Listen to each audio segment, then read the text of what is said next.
तत्सवितुर्वरं रूपं धीमहि सत्येन दीपयेत् सत्येन दीपयेत् ॐ तत्सवितुर्वरं रूपं ज्योतिः परस्य धीमहि यन्नः सत्येन दीपयेत् सत्येन दीपयेत् ॐ तत्सवितुर्वरं रूपं ज्योतिः परस्य धीमहि यन्नः सत्येन दीपयेत् सत्येन दीपयेत् ॐ तत्सवितुर्वरं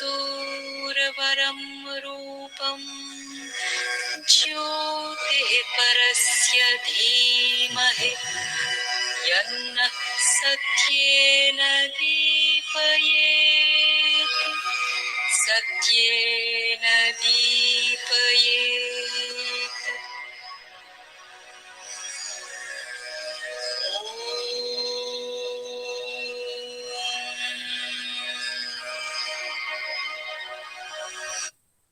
Thank you, sir. அன்னைக்கு நன்றி. Thank you very much. Thank you.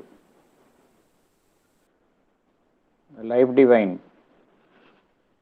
பயில்வதற்காக நம் அனைவரையும் ஒருங்கிணைத்து இந்த வாய்ப்பினை நமக்கு ஏற்படுத்தி கொடுத்த பகவானுக்கும் ஸ்ரீ அன்னைக்கும் நமது நன்றியையும் வணக்கத்தையும் அவர்களது பொற்பாதங்களில் சமர்ப்பிப்போம்.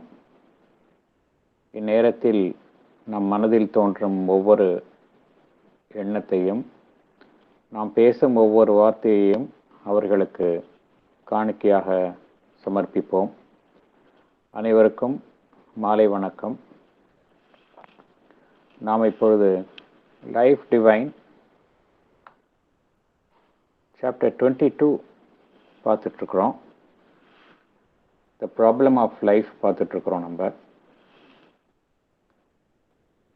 அதில் போன செஷனில் பேராகிராஃப் 10 and 11 பார்த்தோம். இந்த செஷனில் மேற்கொண்டு தொடரலாம். மேற்கொண்டு இன்னொரு 3 பேராகிராஃப்ஸ் இருக்குது. Paragraph 12, 13 and 14. அதோட இந்த சாப்டர் முடிகின்றது. போன வாரம் என்ன பார்த்தோம் அப்படிங்கிறத நம்ம ஒரு பிரீஃபாக நம்ம நினைவு கூறலாம்.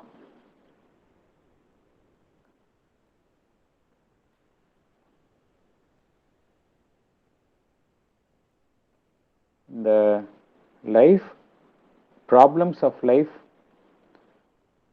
வாழ்வின் பிரச்சனைகள், இதை பகவான் குறிப்பிடும் பொழுது அடிப்படையான காரணம் என்ன அப்படின்னு பார்த்தோம் அப்படின்னா,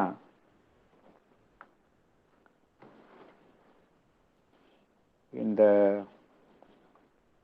வாழ்வு என்பது the consciousness force, அதனுடைய அவுட்வர்ட் ஆஸ்பெக்ட் தான் வாழ்வு, வாழ்வின் இயக்கம். இந்த வாழ்வின் இயக்கத்தில் 2 அம்சங்கள் இருக்கின்றன. ஒன்று வாழ்வை இயக்கும் சக்தி, கான்ஷியஸ்னஸ் ஃபோர்ஸ். அதற்கு பின் உள்ள அந்த கான்ஷியஸ்னஸ் ஃபோர்ஸ். இவை இரண்டும் தான் முக்கியமான அம்சம். அடிப்படையில் இருப்பது அது எக்ஸிஸ்டன்ஸ். ஏனென்றால் இங்கு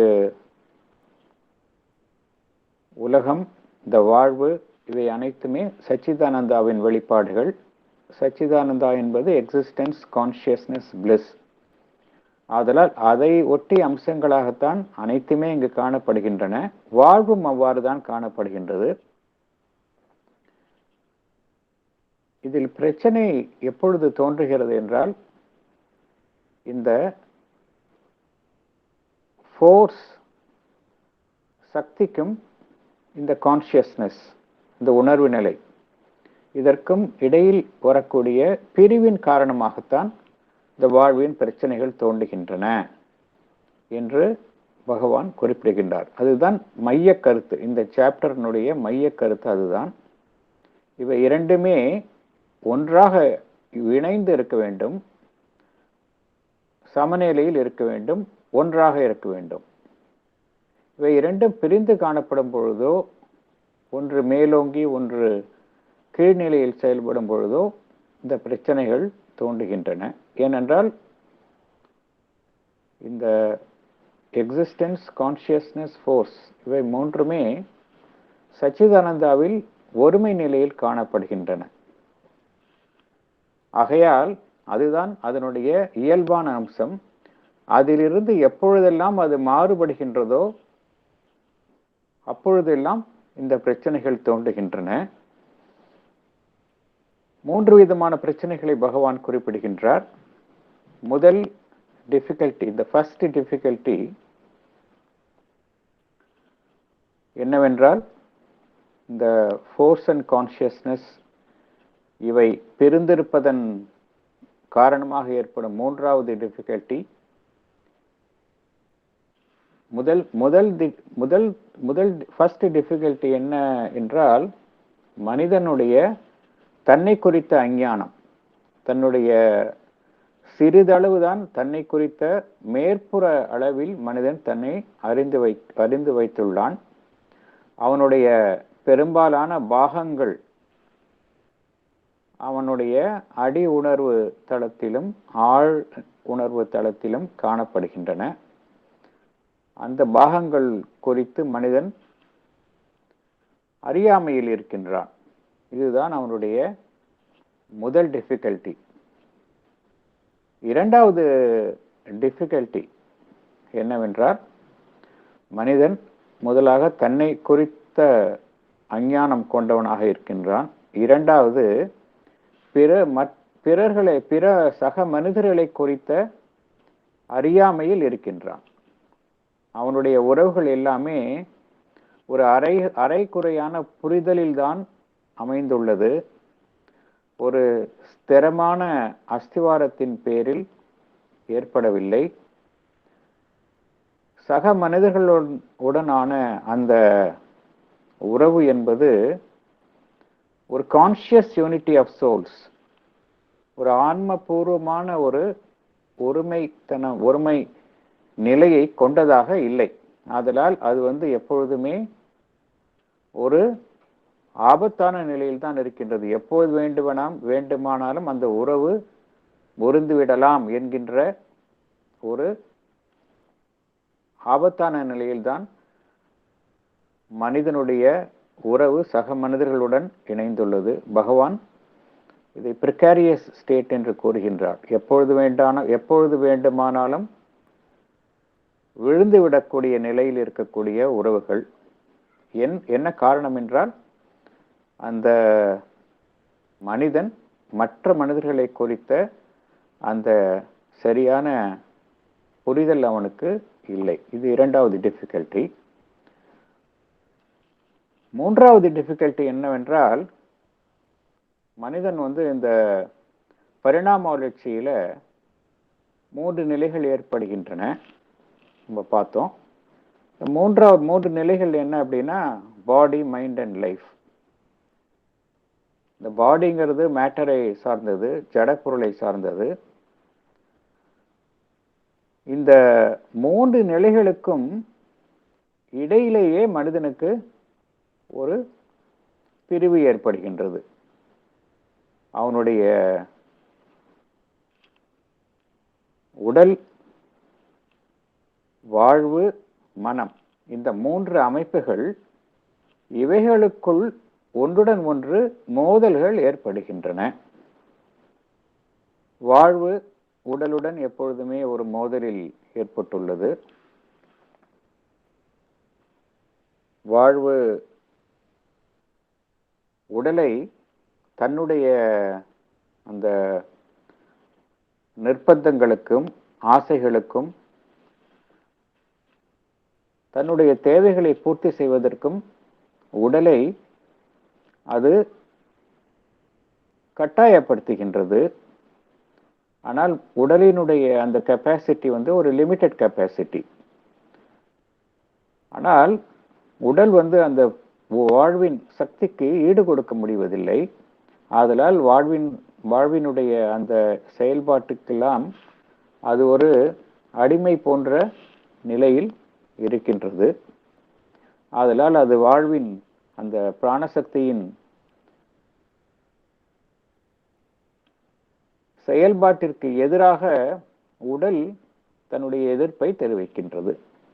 அடுத்தது மனம் உடலுடன் மற்றும் பிராணசக்தி இவை இரண்டுடன் அது ஒரு எதிர்நிலையில் இருக்கின்றது. சில சமயம் அது பிராணசக்தியுடன் இணைந்து உடலுக்கு எதிராக செயல்படுகின்றது. சில சமயம் அது அந்த பிராணசக்தியை அது ஓரளவு ஒழுங்கு செய்கின்றது. உடலை அது பாதுகாக்கின்றது. பிராணசக்தியின் ஒரு மிகைப்பட்ட கோரிக்கைகளிடமிருந்து மனம் அந்த அந்த செயல்பாட்டை ஒழுங்குபடுத்தி உடலை பிராணசக்தியிடமிருந்து அது பாதுகாக்கின்றது. வாழ்வின் ஆசைகள், பேஷன்ஸ், இவைகளின் மிகைப்பட்ட செயல்களிலிருந்து மனம் இவைகளை ஒழுங்குபடுத்தி உடலை பாதுகாக்கின்றது. சில சமயம் அது வாழ்வை மனம் தன்னுடைய தேவைகள், தன்னுடைய emotional aims, aesthetic and emotional aims, இவைகளை பூர்த்தி செய்வதற்காக மனம் வாழ்வை உபயோகித்துக் கொள்கின்றது. வாழ்வு ஒரு மனதின் ஒரு அரைகுறையான ஒரு வன்மையான ஒரு செயல்பாடு. மனதினுடைய ஒரு ஒரு வன்மையான செயல்பாட்டிற்கு ஒரு அடிமைப்பட்டு வாழ்வு செயல்படுகின்றது. ஆகக்கூடியும் நாம் இங்கு அறிவது என்னவென்றால், இந்த உடல், மனம், வாழ்வு இவை மூன்றுமே பரிணாம வளர்ச்சியில் ஏற்பட்ட அமைப்புகள்.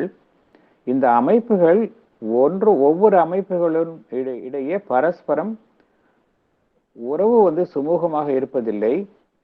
மூன்றின் செயல்பாட்டுகளுக்கும் இடையில் ஒரு மோதல்கள் காணப்படுகின்றன. இந்த கருத்தை நாம் பார்க்கின்றோம். இந்த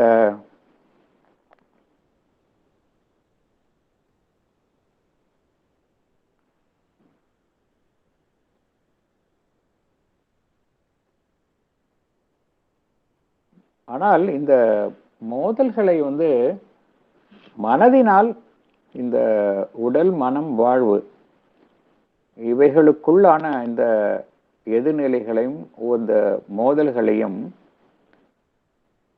மனதினால் தீர்க்க முடியவில்லை. என்ன காரணம் என்றால், மனதினுடைய மனம் ஒரு எல்லைக்குட்பட்டு தான் செயல்படுகின்றது. ஆதலால் அது என்ன செய்கின்றது என்றால், பகவான் என்ன கூறுகின்றார் என்றால், அது it mind can arrive only at a long succession of compromises. அது பிரச்சனைகளுக்கு ஒரு முழுமையான தீர்வை கண்டுபிடிப்பதற்கு பதிலாக அது ஒரு காம்ப்ரமைசஸ், ஒரு சமரசம் தான் செய்து கொள்கின்றது. ஆதலால் எவ்வாறு சமரசம் செய்து கொள்கின்றது என்றால், ஒன்று இந்த உடல் இந்த உடல் வந்து சடப்பொருளினால் ஆனது. ஆதலால் இந்த பொருள் முதல்வாதிகள் மெட்டீரியலிஸ்ட் அவங்களுடைய கண்ணோட்டமான இந்த உடல் எப்பொழுதுமே அழியக்கூடியது என்கின்ற கருத்துடன் அது சமரசம் செய்து கொள்கின்றது. அல்லது இந்த துறவு மனப்பான்மை கொண்டவர்கள் அசெப்டிக் அண்ட் ரிலிஜனிஸ்ட் அவர்களுடைய கண்ணோட்டமான இந்த வாழ்வு எப்பொழுதுமே பிரச்சனையானது. ஆதலால் இந்த உலக வாழ்வை துறந்துவிட்டு இதிலிருந்து தப்பித்து செல்வதுதான் வழி என்கின்ற அந்த கோட்பாடுடன் அது சமரசம் செய்து கொள்கின்றது. மனம் பிரச்சனைகளை சமாளிப்பதற்கு பதிலாக என்ன செய்கின்றது என்றால், இவ்வாறு ஒரு எதிரெதிரான நிலைகளுடன் தற்காலிக சமரசம் செய்து கொண்டே இந்த அதனுடைய செயல்பாடு தொடர்ந்து நடந்து கொண்டே இருக்கின்றது. ஆனால் எங்கு உண்மையான சொல்யூஷன், ட்ரூ சொல்யூஷன் எங்கு இருக்கின்றது என்றால், த பிரின்சிபிள் பியாண்ட் மைண்ட், மனதை கடந்த ஒரு விதியின் அமைப்பின் தான் இந்த உண்மையான சொல்யூஷன், பிரச்சனைக்கு தீர்வு அமைந்துள்ளது. அதுதான் சூப்பர் மைண்ட். ஏனென்றால் பகவான் இங்கு குறிப்பிடுவது வாழ்வின் அனித்தியம் அதை எது போக்கும் என்றால் இந்த சூப்பர் மைண்ட் தான். only the super mind can conquer the mortality of our existence என்று பகவான் குறிப்பிடுகின்றார். இது ஒரு பிரச்சனை. அப்புறம் பகவான் இந்த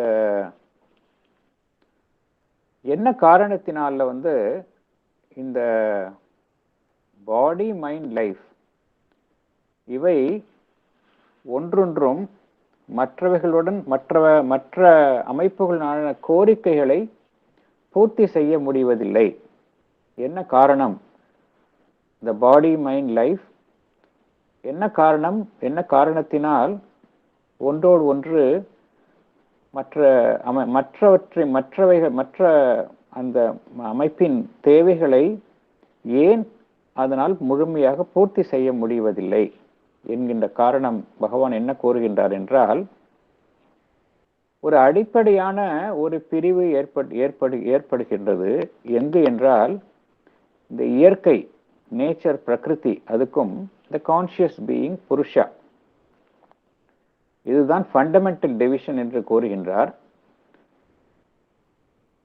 அதுதான் இந்த மூன்று அமைப்புகள் இவைகளுக்குள் இந்த ஒன்றுடன் ஒன்று முரண்பட்ட அமைப்பை அதுதான் ஏற்படுத்துகின்றது.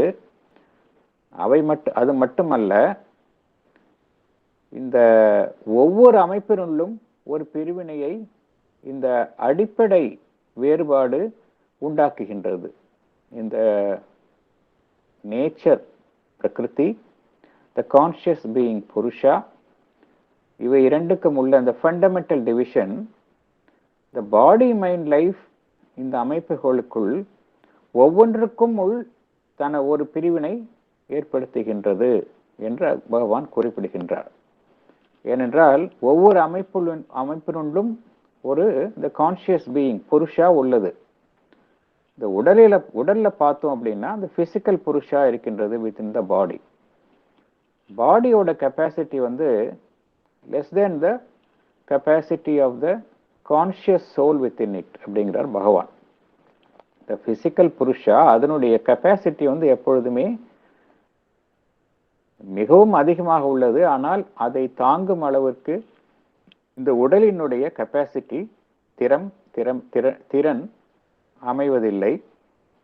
இரண்டாவது, பகவான் என்ன குறிப்பிடுகின்றார் என்றால், இந்த லைஃப் ஃபோர்ஸ், வைட்டல் ஃபோர்ஸ், அதற்குள் ஒரு வைட்டல் கான்சியஸ் பீயிங் ஆர் புருஷா இருக்கின்றது, வைட்டல் புருஷா இருக்கின்றது. அதை பகவான் இம்பல்சிவ் சோல் என்று பகவான் குறிப்பிடுகின்றார். இந்த வைட்டல் ஃபோர்ஸ் சக்தி வந்து அதனுடைய கெப்பாசிட்டி அதன் உள் அமைந்துள்ள அந்த வைட்டல் புருஷா இல்ல கான்சியஸ் பீயிங் அதனுடைய திறனை விட குறைந்த அளவில் காணப்படுகின்றது. அதனுடைய கெப்பாசிட்டி குறைந்து காணப்படுகின்றது. மூன்றாவது, மனதினுள் அமைந்துள்ள அந்த புருஷா, மென்டல் புருஷா, அதை பகவான் இன்டெலெக்சுவல் அண்ட் இமோஷனல் சோல் என்று குறிப்பிடுகின்றார். இந்த மென்டல் எனர்ஜி அதனுடைய கெப்பாசிட்டி வந்து அதனுள் அமைந்துள்ள அந்த மென்டல் புருஷா அதனுடைய கெப்பாசிட்டியை விட குறைந்து காணப்படுகின்றது. ஆகக்கூடியும் இந்த பிசிக்கல் புருஷா, வைட்டல் புருஷா, மென்டல் புருஷா இவைகளுடைய இவைகளெல்லாம் கான்சியஸ் சோல்ஸ் விதின். இவைகளினுடைய கெப்பாசிட்டி அதனுடைய கரஸ்பாண்டிங் அதனுடன் இணைந்துள்ள அந்த சக்தியின் கெப்பாசிட்டியை விட அதிகம் உள்ளது. ஆதலால் இந்த சக்திக்கு ஈடு கொடுக்க முடிவது இல்லை. ஆதலால் இவை ஒவ்வொன்றினுக்குள்ளும் ஒன்று பிரிவினை ஏற்படுகின்றது. சக்திக்கும் உள்ளே இருக்கக்கூடிய அந்த கான்சியஸ் சோல் புருஷாவிற்கும் இடையில் ஒரு பிரிவினை ஏற்படுகின்றது என்று பகவான் குறிப்பிடுகின்றார். என்ன காரணம் அப்படின்னா, இந்த சோல் எலிமெண்ட் எல்லா இடத்துலையும் இருக்குது. இந்த சோல் எலிமெண்ட் வந்து இன்னர் கான்சியஸ்னஸ், அதாவது உள் அமைந்த உணர்வு நிலை. அது எப்பொழுதுமே எதை நோக்கி ஆர்வமுற்று இருக்கின்றது என்றால் தன்னை முழுமையாக நிறைவேற்றிக் கொள்ள அது ஆர்வமுற்று இருக்கின்றது. ஆதலால் அது வந்து ஒரு அப்வர்ட் ஆஸ்பிரேஷன், ஒரு மேல் நோக்கிய ஆர்வத்தில் தான் எப்பொழுதுமே இருக்கின்றது. ஆதலால் அது என்ன செய்கின்றது என்றால், தற்சமயம் அது எந்த அமைப்பினுள் இருக்கின்றதோ அது என்ன செய்கின்றது என்றால் அது எப்பொழுதுமே அதை கடந்து செல்லுகின்றது, கடந்து செல்ல முயற்சிக்கின்றது. It always exceeds the individual formation of the moment என்று பகவான் குறிப்பிடுகின்றார். ஆதலால் அந்த சக்தி, அந்த குறிப்பிட்ட அமைப்பை சார்ந்த சக்தி வந்து அதனால் அது இத்தகைய செயலுக்கு அது தள்ளப்படுகின்றது. அது தள்ளப்படும் பொழுது என்ன ஆகின்றது என்றால், அந்த சக்தி தன்னுடைய கெப்பாசிட்டி, தன்னுடைய நிலையை தாண்டி, அது தன்னுடைய இயல்பான நிலையை தாண்டி நிலைக்கு அது வந்து தள்ளப்படுகின்றது. ஆதலால் இது எங்கே எப்பொழுதுமே என்ன நடக்கின்றது என்றால், இந்த வெளியில் செயல்படக்கூடிய அந்த சக்திக்கும் உள்ளிருக்கக்கூடிய அந்த கான்சியஸ் சோல், இவை இரண்டுக்கும் இடையில் எப்பொழுதுமே வந்து ஒரு போராட்டம் ஏற்படுகின்றது. எப்பொழுதுமே அந்த சக்தியினால் உள்ளிருக்கக்கூடிய அந்த சோல் எலிமெண்ட், கான்சியஸ் பீயிங், அதனுடைய தேவைக்கு அதனால் ஈடு கொடுக்க முடிவது இல்லை என்கின்ற கருத்தை பகவான் குறிப்பிடுகின்றார். இந்த பகவான் இங்க வந்து என்ன சொல்கின்றார் என்றால், ட்ரிபிள் சோல் என்கின்ற வார்த்தையை உபயோகிக்கின்றார். The force is trying to fulfill the demands of this triple soul அப்படிங்கிறார். அதனால எப்பொழுதுமே இந்த சக்தி வந்து இந்த மூன்று விதமான இந்த ட்ரிபிள் சோல் அதனுடைய தேவைகளை நிறைவேற்றுவதற்கு அது முயற்சிக்கின்றது. அவ்வாறு இந்த சக்தி செய்யும் பொழுது இது என்ன நடக்கின்றது என்றால், அது ஒவ்வொரு செயல்பாட்டையும் மற்றொன்றின் செயல்பாட்டிற்கு எதிராக அது ஒரு மோதலான ஒரு நிலையை ஏற்படுத்துகின்றது. இங்கு பகவானுடைய வார்த்தைகளை பார்த்தோம் அப்படின்னா, it is distracted and driven to set instinct against instinct. இந்த உடல்ல தான் இன்ஸ்டிங்க்ட் இருக்கின்றது.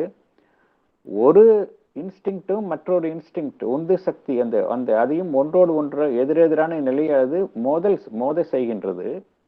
அதே போன்று இமோஷன் அகைன்ஸ்ட் இமோஷன், உணர்வு நிலையில வந்து ஒரு உணர்வு நிலையும் மற்றொரு உணர்வு நிலையுடன் ஒரு எதிரான நிலையை உண்டாக்குகின்றது. அடுத்தது ஐடியா அகைன்ஸ்ட் ஐடியா, மனதளவில் என்ன செய்கின்றது என்றால் ஒரு எண்ணத்திற்கும் இன்னொரு எண்ணத்திற்கும் உண்டான மோதலை ஏற்படுத்துகின்றது. ஒன்றை திருப்திப்படுத்துகின்றது, மற்றொன்றை அது மறுக்கின்றது. satisfy one and deny other. இதெல்லாம் வந்து அந்த சக்தி உள்ளிருக்கக்கூடிய அந்த ட்ரிபிள் சோல் அதற்கு ஈடு கொடுக்க முடியாமல் நிலையில் இருப்பதனால் இவை அனைத்தும் ஏற்படுகின்றன. இது வந்து தொடர்ச்சியாக நடைபெறுகின்றது. அதனால என்ன நடக்கின்றது என்றால் ஒரு ஒருமைத்தன்மை காணப்படுவது இல்லை. இந்த மனம் ஆல்சோ பார்த்தீங்கன்னா இந்த மனதிற்கு ஒரு கான்சியஸ் பவர் இருக்கின்றது. இந்த கான்சியஸ் பவர் வந்து அந்த மனதின் அந்த உணர்வுள்ள சக்தி, அதனால் கூட ஒரு ஒத்திசைவையோ ஒரு ஒருமைத்தன்மையோ இங்கு ஏற்படுத்த முடிவது இல்லை. என்ன காரணம் அப்படின்னா அதனுடைய மனதினுடைய அந்த நாலேஜ், அந்த ஞானம் வந்து எப்பொழுதுமே ஒரு குறுகிய அளவில் தான் இருக்கின்றது. அது மட்டுமல்ல, மனதை பொறுத்த வரைக்கும் பார்த்தோம் அப்படின்னா மனதில் இருக்கக்கூடிய அந்த சங்கல்பம், மனதினுடைய அந்த அறிவு, இவை இரண்டுக்கும் இடையிலே ஒரு முரண்பாடு இருக்கின்றது. இவை இரண்டுமே வந்து ஒரு ஒத்திசைவான நிலையில் காணப்படுவது இல்லை. இறுதியாக பகவான் என்ன கூறுகின்றார் என்றால், இந்த பிரின்சிபல் ஆஃப் யூனிட்டி, ஒருமைத்தன்மை எங்கு காணப்படுகின்றது என்றால் அதிமானச நிலையில் தான் அது காணப்படுகின்றது. The principle of unity is above in the super mind என்று பகவான் குறிப்பிடுகின்றார். அங்கதான் வந்து ஒரு கான்சியஸ் யூனிட்டி, ஒரு உணர்வுள்ள ஒரு ஒருமைத்தன்மை முரண்பட்ட பல்வேறு அமைப்புகளிடையிலே காணப்படுகின்றது என்று பகவான் குறிப்பிடுகின்றார். There is conscious unity of all diversities. இது எங்கு காணப்படுகின்றது என்றால் சூப்பர் மைண்ட், அதிமானச நிலையில் தான் இது காணப்படுகின்றது. அங்க அதிமானச நிலையில் எது காணப்படுகின்றது என்றால் அங்க வந்து இந்த வில் அண்ட் நாலேஜ், சங்கல்பம், இந்த அறிவு, இவை இரண்டுமே சமமாக இருக்கின்றன, ஒரு முழு ஒத்திசைவில் காணப்படுகின்றன, பெர்ஃபெக்ட் ஹார்மனி. அங்க வந்து இந்த சூப்பர் மைண்ட்ல இந்த கான்சியஸ்னஸ் அண்ட் ஃபோர்ஸ், இவை இரண்டுமே வந்து they arrive at the divine equation என்று பகவான் குறிப்பிடுகின்றார். டிவைன் ஈக்குவேஷன் என்றால் ஒரு இறை நிலையில் காணப்படுகின்ற ஒரு சமமான நிலை, அதுதான் சச்சிதானந்தா நிலை. சச்சிதானந்தா நிலையில் காணப்படுகின்ற அந்த ஒருமைத்தன்மையும், இவை மூன்றுமே சத் சித் ஆனந்தா, இந்த மூன்று அம்சங்களும் அங்கு ஒருமையான நிலையில் காணப்படுகின்றன, இணைந்த நிலையில் காணப்படுகின்றன. அதே போன்று இந்த சூப்ராமெண்டல் லெவல்லையும் பார்த்தோம் அப்படின்னா த கான்சியஸ்னஸ் அண்ட் ஃபோர்ஸ், அதுவும் ஒரு சமநிலையில் காணப்படுகின்றன, ஒருமை நிலையில் காணப்படுகின்றன. அதனால அந்த நிலையில் தான் எவ்வித பிரிவும் இல்லை என்ற கருத்துடன் பகவான் அந்த போன பேராகிராஃப் 11 முடிஞ்சது. இப்போ நம்ம பேராகிராஃப் 12, 13, 14 போகலாம். நம்ம மேடம் படிக்கிறீங்களா? படிக்கிறேன் சார். சுந்தரேசன் சார் வரலையா? சுந்தரேசன் சார் அவர் கொஞ்சம் பேக் பெயின் சொன்னார், அதனால அவர் ஐ திங்க் அவர் ஜாயின் பண்ணல நினைக்கிறேன். நான் பார்க்கல அவரை மீட்டிங்ல பார்க்கல. சரி சரி. அதனால அவர் பேக் பெயின், அவர் கொஞ்சம் ரெஸ்ட் எடுத்துக்கணும், உட்கார முடியல அப்படின்னாரு. ஓகே, ரெக்கார்டிங் கேட்டுக்கிறேன், என்னால கலந்துக்க முடியாதுனாரு. அதனால I think he has not joint. Okay, thank you sir. நான் படிக்கிறேன் sir. Man, in proportion as he develops into a self-conscious and truly thinking being, becomes acutely aware of all the discord and disparateness in his parts, and he seeks to arrive at a harmony of his mind, life, and body, a harmony of his knowledge and will and emotion, a harmony of all his members. Sometimes this desire stops short at the attainment of a workable compromise, which will bring with it a relative peace. But compromise can only be a halt on the way, since the deity within will not be satisfied eventually with less than a perfect harmony, combining in itself the integral development of our many-sided potentialities.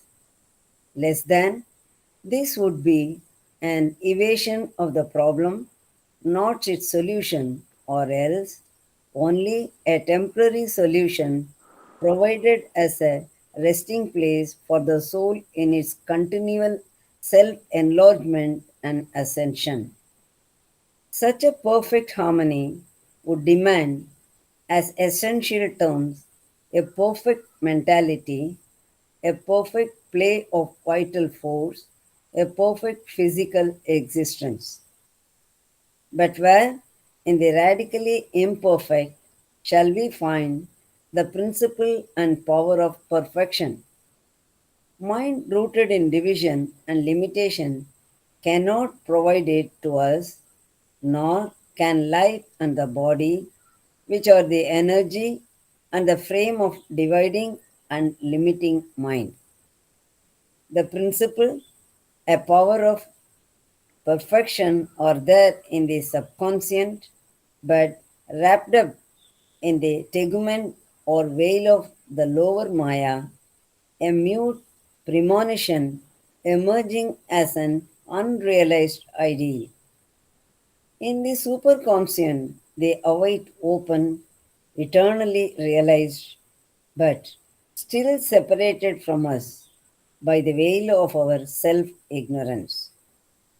It is above, then, and not either in our present poise nor below it that we must seek for the reconciling power and knowledge. Thank you, sir. Thank you madam, thank you. Explanation படிங்க. படிக்கிறேங்க sir. படிங்க madam please. As man grows and becomes a self-conscious thinking being, he becomes aware of the discord and division in various parts of his being. He seeks to arrive at harmony of his body, life, and mind. He tries to arrive at harmony of his knowledge and will and emotion and of all his parts. In this process, he arrives at a workable compromise which brings with it a relative peace. But this compromise is only an intermediary stop because the divine within will not be satisfied with an imperfect harmony. A perfect harmony should combine in itself integral development of our many-sided potentialities. An imperfect harmony is an evasion of the problem. It does not give a permanent solution.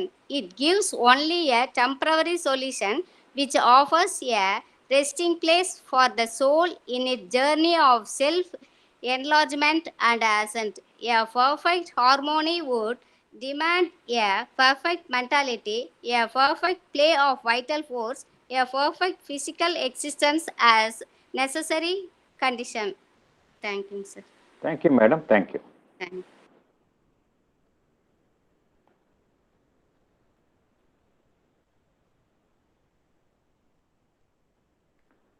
இங்கே பகவான் குறிப்பிடக்கூடிய முக்கியமான ஒரு கருத்து என்னவென்றால், man in proportion as he develops into a self-conscious and truly thinking being becomes acutely aware of all this discord and disparateness in his parts, and he seeks to arrive at a harmony of his mind, life, and body, a harmony of his knowledge and will and emotion, a harmony of all his members.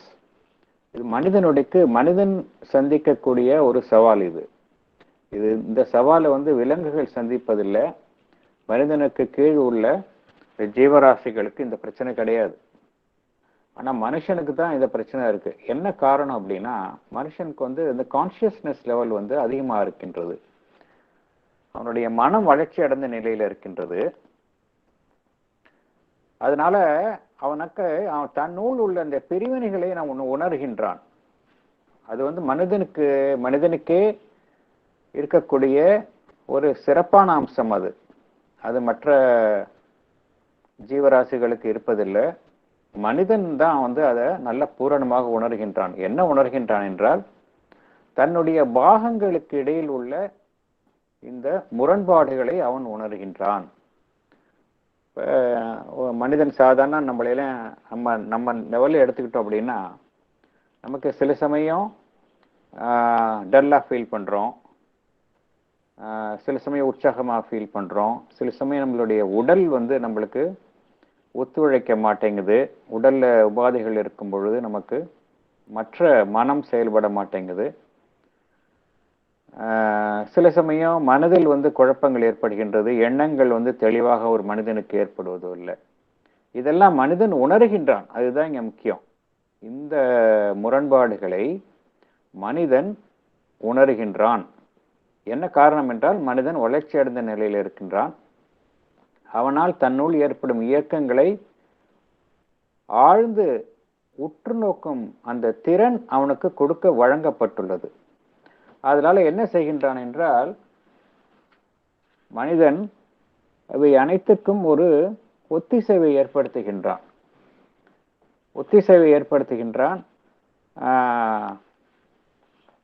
இல்ல one minute.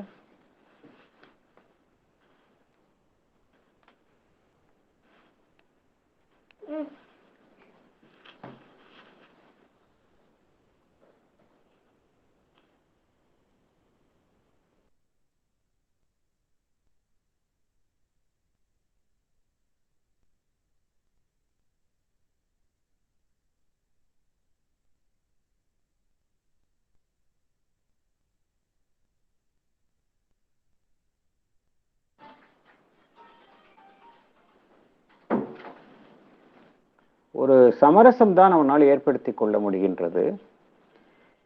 அவனால் ஒரு workable compromise, அது வந்து ஒரு தற்காலிக ஒரு அமைதியை அவனுக்கு தருகின்றது.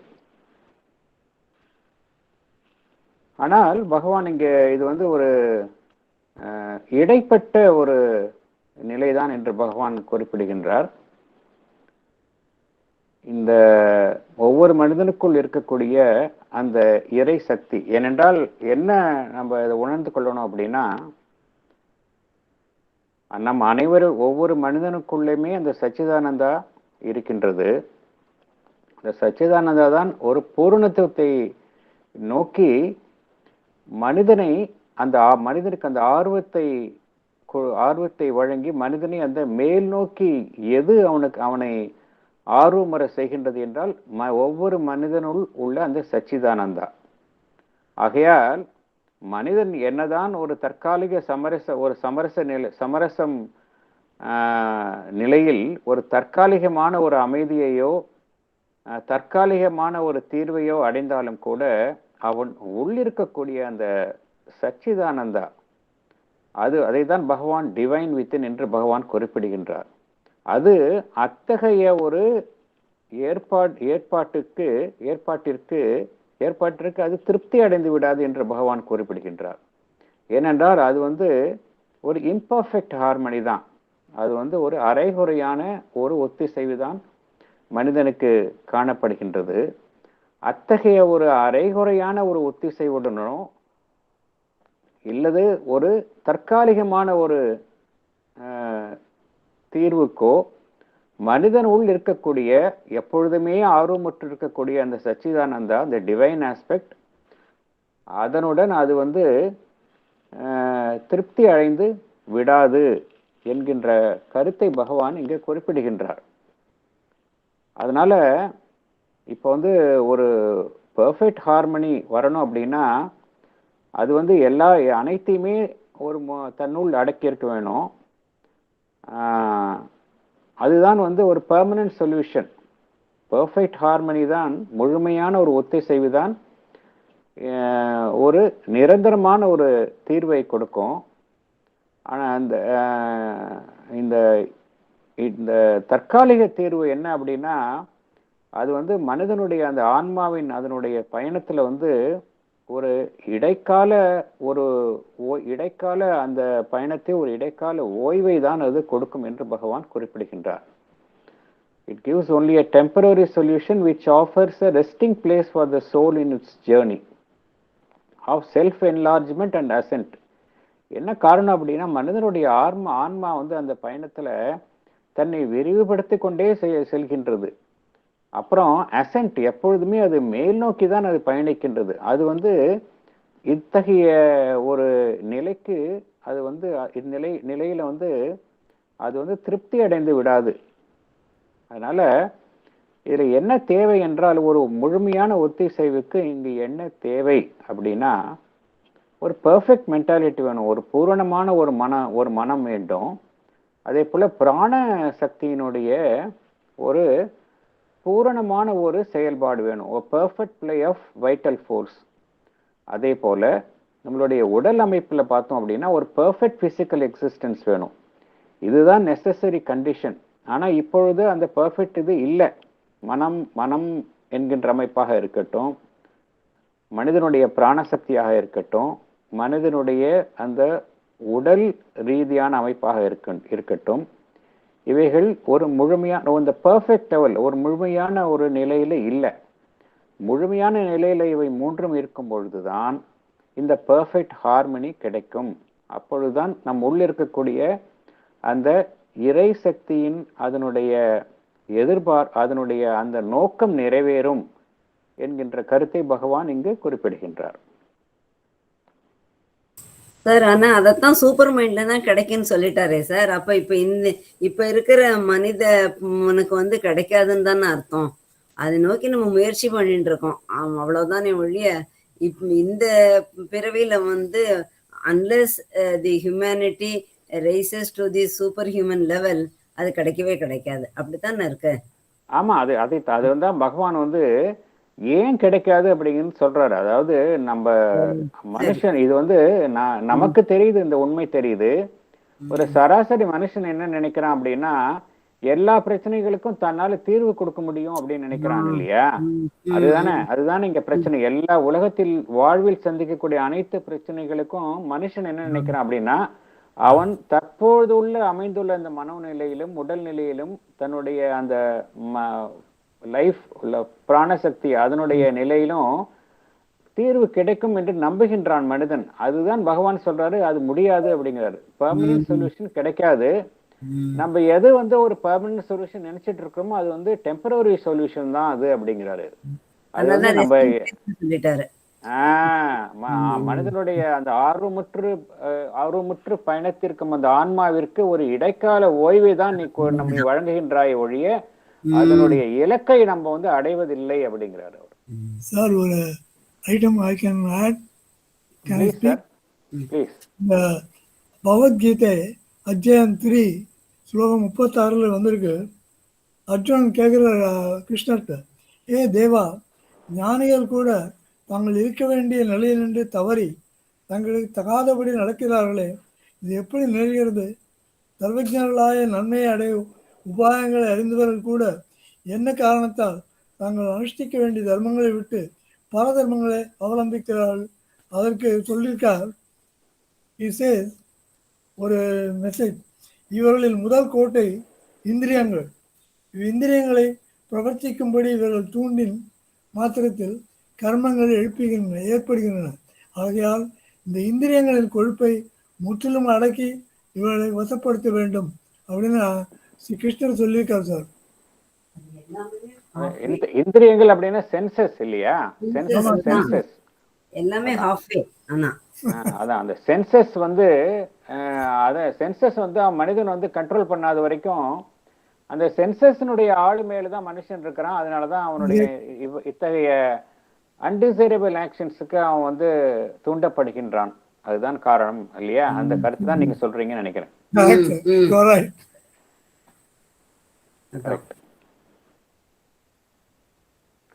அடுத்த பார்ட் ஆஃப் எக்ஸ்பிளனேஷன் போலாம். சார், ரங்கராஜன் ஒன்னே மட்டும் சொல்லலாமா சார்? ப்ளீஸ் சார், சொல்லுங்க. வெர்ஜின் அப்படிங்கிறவர் சொல்றாரு சார், சாத்தியம் என்று நினைப்பவர்க்கே எதுவும் சாத்தியமாகிறது அப்படின்னு சொல்லிட்டு. சாத்தியம் என்று நினைப்பவர்க்கே எதுவும் சாத்தியமாகிறது. அது நம்மளோட குருநாதர் இல்ல சார், நம்மளோட குருநாதர் சொல்வார், ஐ அம் an incorrigible optimist அப்படிம்பாரு. கரெக்ட். எதுவும் சாத்தியம் என்று நினைப்பவர்க்கே எதுவும் சாத்தியமாகிறது. But it takes time. அதுதான் நீங்க எக்ஸ்பிளைன் பண்ணிருக்கீங்க. Thank you sir, thank you sir. அந்த ஈவன் நீங்க சொன்ன கருத்து கூட தான் பகவான் வந்து அதே தான் சொல்றாரு. பகவான் வந்து எப்பேற்பட்ட ஒரு அப்கோர்ஸ் அவங்க அவதார புருஷர், அதனால அவங்களுக்கு வந்து அவங்களுக்கு வந்து ஒரு உண்மையை நேரடியா அவங்களோட பார்க்க முடியும். இருந்தாலும் கூட இந்த உலகம் வந்து எல்லாமே ஒரு எல்லா எதிர்நிலையில இருக்கிறப்ப அப்படிப்பட்ட நிலையில இருக்கிறவங்களுக்கு ஈவனாவோ பகவான் சொல்லக்கூடிய கருத்துக்கள் வந்து அந்த இது ஒப்பிடும் பொழுது நமக்கு வந்து வியப்பா இருக்கின்றது, மலைப்பா இருக்கின்றது. எப்போது சாத்தியமா, பிரமிப்பா இருக்கு, இதெல்லாம் சாத்தியமா? இப்ப இருக்க இவ்வளோ பிரச்சனைகள் இருக்குது இல்ல உலகத்துல. இப்படி இருக்க நிலையில பகவான் சொல்லக்கூடிய அந்த நிலை சாத்தியமா என்கின்ற ஒரு எண்ணம் நம்மளுக்கு தோன்றுகின்றது. ஆனா நீங்க சொல்ற மாதிரி சாத்தியம் நினைச்சா சாத்தியம் தான், அதுதான் உண்மை. அப்படிதான் நினைக்கிறோம் நம்ம எல்லாருமே. அப்புறம் நம்ம எல்லாருமே வந்து சின்ஸ் பகவான் அன்னைக்கிட்ட வந்ததுனால அவங்க மேல நம்பிக்கை வேணும், நம்பிக்கை வைக்கணும். சரி அவங்க சொல்றாங்க அது நடக்கும் அப்படிங்கிற நம்பிக்கை வேணும் அடிப்படையில. அதுதான் நேற்றுக்கு ரொம்ப அற்புதமா அவங்க சொன்னாங்க. அந்த அம்மா வந்து கோபியர்களுக்கெல்லாம் வந்து முதல்ல நீங்க வந்து எங்களோட மூச்சு காத்து எங்கள்கிட்ட இல்ல, நாங்க தான் கர்ணன்ட்ட கொடுத்துட்டோமே கிருஷ்ணர்கிட்ட, அப்புறம் எங்க நாங்க பிராணாயாமம் பண்றது அப்படின்னு ரொம்ப அற்புதமா சொன்னாங்க. அது டாக்டர் அலோக் பாண்டே சொல்லக்கூடிய கருத்து அவருடைய நிறைய இதுல ரிப்பீட் பண்ணுவார். அது அந்த கருத்து தான் அவங்களும் சொன்னாங்க. அந்த கருத்து.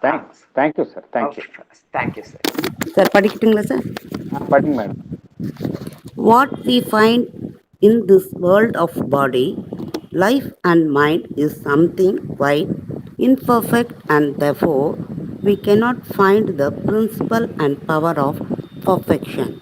Our mind, rooted in division and limitation, cannot provide it. Our life and body, which are again the energy and frame of our dividing and limiting mind, cannot provide it. The principle and power of perfection are there in the subconscious, but it is covered up by the lower Maya and emerging as an unrealized ideal. In the superconscious, the awake open the eternally released. That also it is veiled from us by our self-ignorance. Therefore, we must seek for the reconciling power and knowledge in supermind above, not in our present state nor in the state below subconscious as. Thank you, sir. Thank you, madam. Thank you. இதில் பகவான் ரொம்ப ஒரு முக்கியமான கருத்தை கூறுகின்றார்.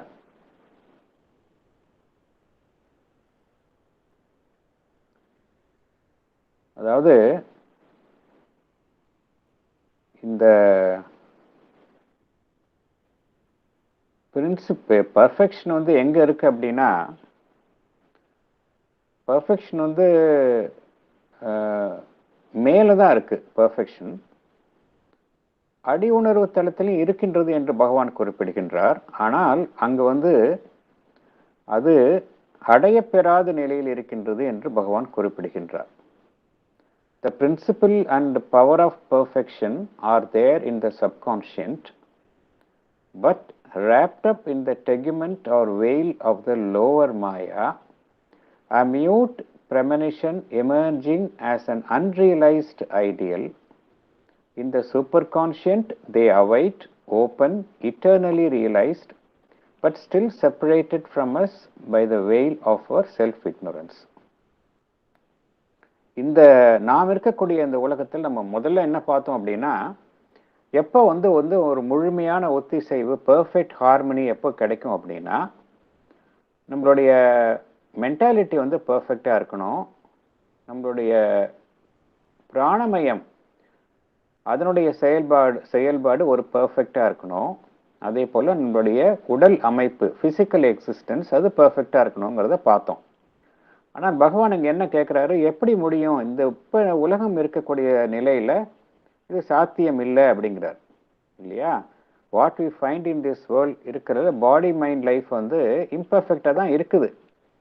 அதனால நம்மால் வந்து அந்த அந்த principle and power of perfection அப்படிங்கிறது அந்த முழுமைத்தன்மையினான அந்த அந்த ஒரு அடிப்படை விதியை வந்து நாம் இங்கே பார்க்க முடிவது இல்லை. என்ன காரணம் அப்படின்னா, நம்மளுடைய மனம் வந்து அந்த பிரிவுபட்ட நிலையில் இருக்கின்றது, ஒரு எல்லைக்குட்பட்டு செயல்படுகின்றது. ஆதலால் மனதினால் இந்த பூரணத்துவத்தை வழங்க முடிவதில்லை. ஆனால் என்ன இருக்கு, நம்மளுடைய உடலும் சரி, நம்மளுடைய அந்த பிராணமையும் சரி மனதிற்கு அடிமைப்பட்டு இருக்கின்றது. ஆதலால் அவைகளாலும் இந்த பூரணத்துவத்தை வழங்க முடிவதில்லை. நம்மளுடைய அடி உணர்வு தளம் சப்கான்ஷியன்ட், இங்கே வந்து இந்த principle and power of perfection இருக்கின்றது. ஆனால் அது வந்து அந்த லோயர் மாயா, இந்த கீழ் உள்ள அந்த மாயினால் அது மூடப்பட்டு உள்ளது. அது வந்து அங்கே வந்து நிறைவேறாத ஒரு லட்சியமாகத்தான் அது காணப்படுகின்றது. அன்ரியலைஸ்ட் ஐடியல் என்று பகவான் குறிப்பிடுகின்றார். அது வந்து வெளிவர எத்தனைக்கின்றது, ஒரு emerging as an unrealised ideal,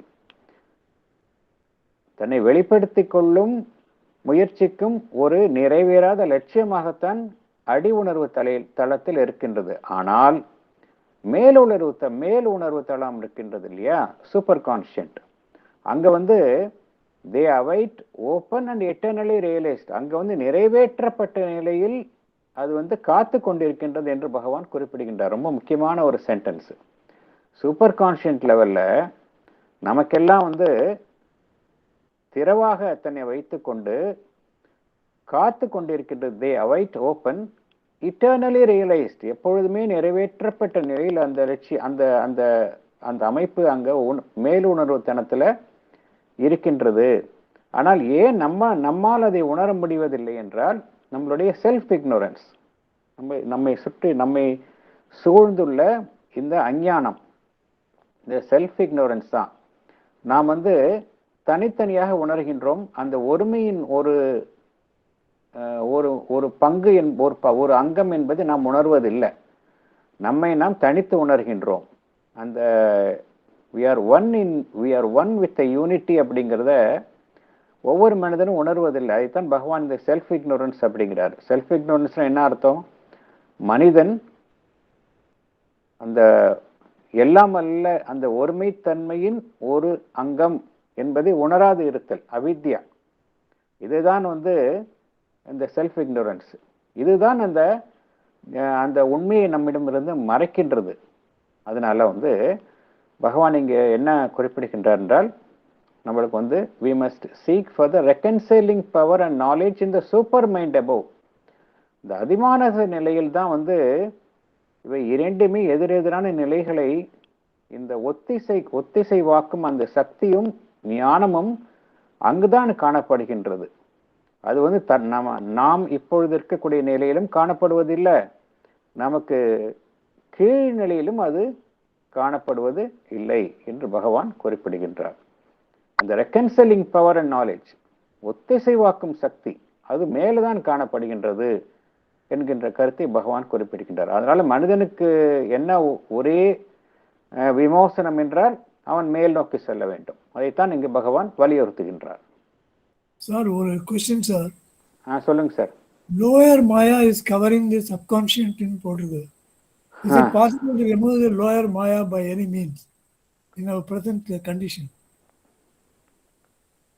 இல்லை, லோயர் மாயா வந்து நம்ம இந்த மல்டிப்ளிசிட்டியில் நம்ம தனிப்பட்ட நிலையில் இந்த நிலையில் இருக்கிற வரைக்கும் இந்த லோவர் மாயாங்கிறது நம்மளால பிரிக்க முடியாது. நம்ம வந்து உணர்வு நிலையில் நாம் உணரும் மேலே உயரும் பொழுதுதான் இந்த லோயர் மாயாலேருந்து நம்மளால விடுபட முடியும். கீழே இருக்கிற வரைக்கும் இந்த லோயர் மாயால தான் இருப்போம், எல்லாருமே அப்படிதான் இருப்போம். அதுக்கு தான் வந்து பகவான் என்ன சொன்னார் அப்படின்னா, தீர்வு என்ன சொன்னார்னா, நம்ம வந்து உணர்வு நிலையில அந்த கான்சியஸ்னஸ் நம்ம வந்து மேல போக போக நம்மளால வந்து இந்த கீழே உள்ள இந்த இதுல இருந்து லோயர் மாயாலேருந்து வெளிவர முடியும். அதுதான் ஒரே தீர்வு அப்படின்னு சொன்னாரு. ஆனா இந்த இடைப்பட்ட இன்பிட்வீன் வந்த அத்வைத்திக் பிலாசபிஸ்ல என்ன சொன்னாங்க அப்படின்னா, இந்த லோவர் மாயாலேருந்து மனுஷனால விடுபடவே முடியாது. அதனால அவனுக்கு வந்து ஒரே ஆப்ஷன் என்ன அப்படின்னா, இந்த லைஃப்லேருந்து லைஃப் இந்த வேர்ல்ட்லி லைஃப்லேருந்தே மனிதன் வந்து விடுபட்டு செல்ல வேண்டும். he has to abandon his earthly life. அப்பதான் வந்து அந்த ஹையர் அந்த ரியல் டிவைன் நாலேஜுக்கு போக முடியும். கீழே உள்ள நிலையில இருக்கிற வரைக்கும் இந்த லோவர் மாயாலேருந்து அவங்க லோயர் மாயா ஹையர் மாயான்னு பிரிக்கல. அவங்க சொன்னது ஒரே மாயான்னு தான் சொன்னாங்க. பகவான் தான் அந்த டிஸ்டிங்ஷனை சொன்னாரு. நீங்க மாயா அப்படிங்கிறது டிவைன் மாயா அப்படிங்கிறது ஹையர் மாயா, அங்க வந்து எல்லாமே ஃபுல் நாலேஜில் இருக்குது. The lower Maya is created by the divine Maya அப்படிங்கிறார். Lower Maya is created by the divine Maya for the sake of multiplicity. But அதுல இந்த மனுஷன் வந்து ஹையர் இதுக்கு வந்த பிறகு நேச்சுரலி இந்த ப்ராப்ளம் சால்வ் ஆகும். ஹையர் மாயாக்கு வரும்போது டிவைன் ஹையர் மாயாங்கிறது divine knowledge, supramental knowledge. Okay sir, thank you. Higher maya divine மாயாங்கிறது சூப்பராமெண்டல் லெவல் பகவான் சொல்லக்கூடியது. அதுதான் சார் அங்க சாவித்திரியில வந்து புக் 10 கேண்டோ 4ல வந்து பகவான் சொல்ற 2 contraries needed for his great world task. World வந்து கேபிட்டல் கொடுத்துருக்காரு. 2 poles whose currents wake the immense world force. So இந்த 2 ஃபோர்ஸ் இருந்தால் தான் வந்து இது வேர்ல்டு ஃபோர்ஸை வந்து இன்வோக் பண்ண முடியும் அப்படின்னு சொல்றாரு. வேக் பண்ண முடியும், அதுக்கப்புறம் தான் பண்ண முடியும். So 2 contraries needed for his great world task. Okay okay ஓஹோ, நீங்க சொன்ன டிவைன் மாயா அண்ட் லோவர் மாயா அது. ஆமா.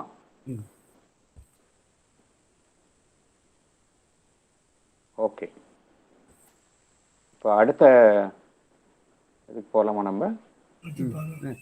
அடுத்த பேராகிராஃப் போகலாம். Paragraph 13.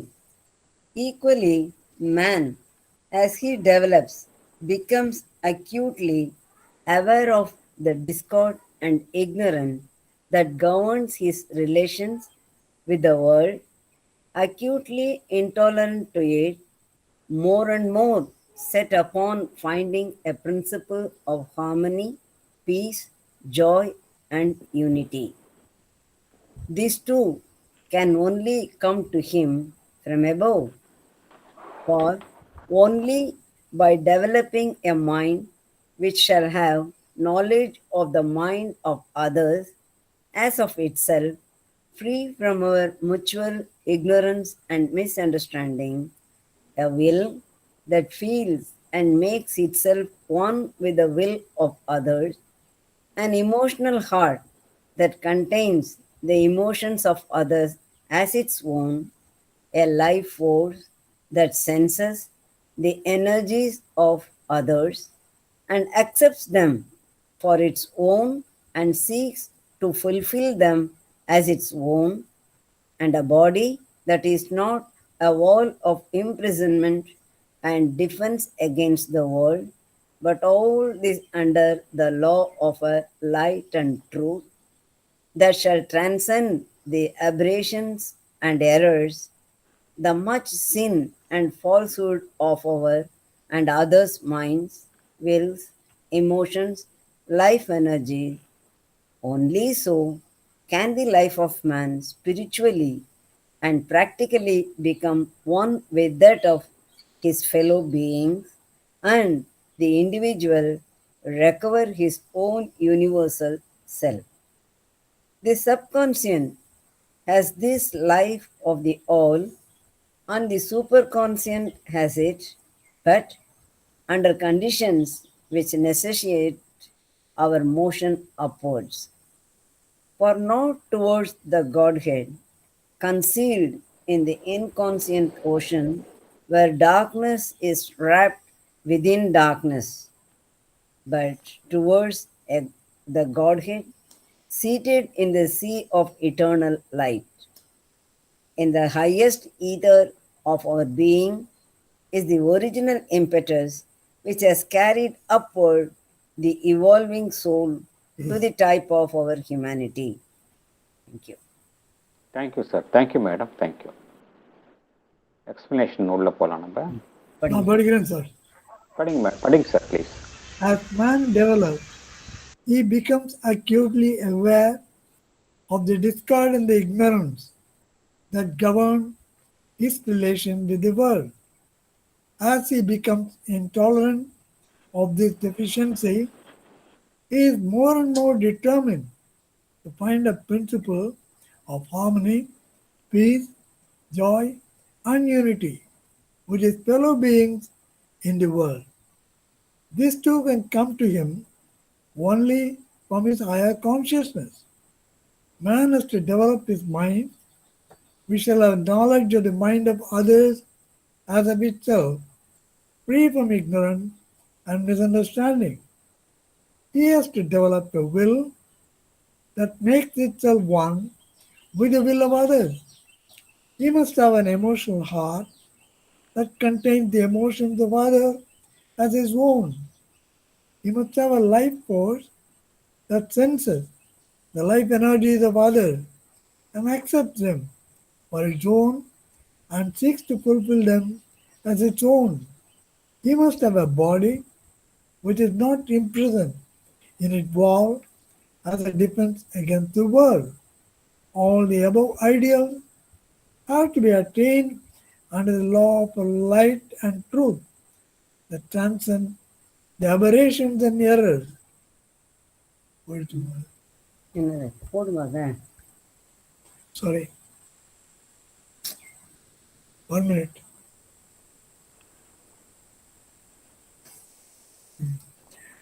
I'm reading again.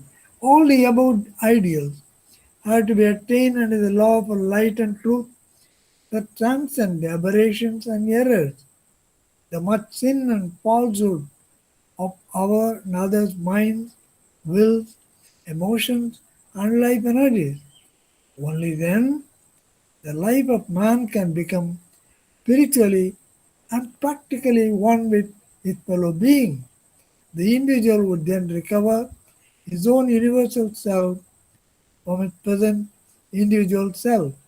Thank you. Thank you sir, thank you. இந்த போன பேராகிராஃபில் என்ன பார்த்தோம் அப்படின்னா, மனிதன் வந்து இந்த தனக்குள் இருக்கக்கூடிய அந்த டிசார்மனி, மைண்ட், லைஃப் அண்ட் பாடி, இதற்கு உள்ள இருக்கக்கூடிய இந்த டிசார்மனி மனிதன் உணர்கின்றான் அப்படிங்கிறத கருத்தை பார்த்தோம்.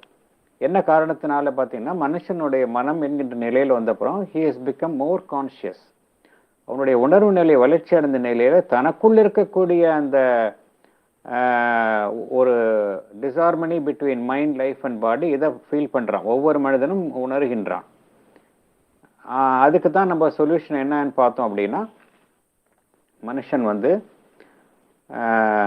இந்த சூப்பர் கான்ஷியன்ட் லெவலுக்கு போகும்பொழுது தான் இந்த உண்மையான அந்த ஹார்மனி கிடைக்கும்.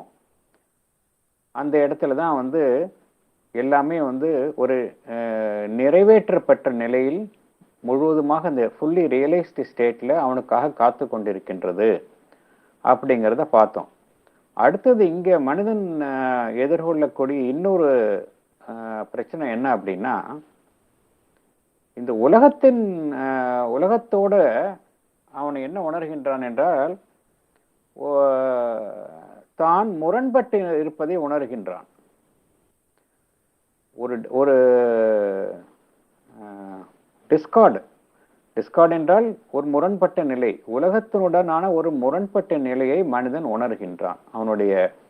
மனிதன் வந்து மேலும் மேலும் வளர்கின்ற பொழுது தான் இந்த உலகத்தில் இருந்து முரண்பட்டு இருக்கின்றோம், இந்த உலகத்தினுடன் அவனுக்கு சுமூகமான ஒரு உறவு இருப்பதில்லை என்கின்ற கருத்தை மனிதன் உணர்கின்றான். அதே போன்று அவன் வந்து ஒரு அறியாமையில் இருக்கின்றான். எது குறித்து அறியாமையில் இருக்கின்றான் என்றால், இந்த உலகத்தின் உடனான தன்னுடைய உறவு,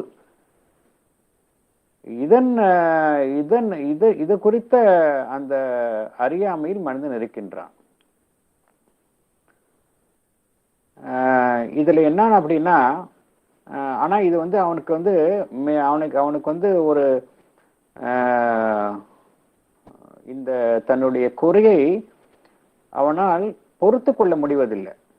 மேலும் மேலும் மனிதனுக்கு வந்து உணர்வு நிலையில வந்து வளர்ச்சி அடைய அவன் தன்னுடைய அந்த குறை, தான் உலகத்தினுடனான தன்னுடைய அந்த முரண்பாடு, இந்த உலகத்தினுடனான அந்த உறவு குறித்த தன்னுடைய அறியாமை, இந்த குறையை மனிதனால் ஏற்றுக்கொள்ள முடிவதில்லை. he becomes intolerant of this deficiency என்று பகவான் குறிப்பிடுகின்றார்.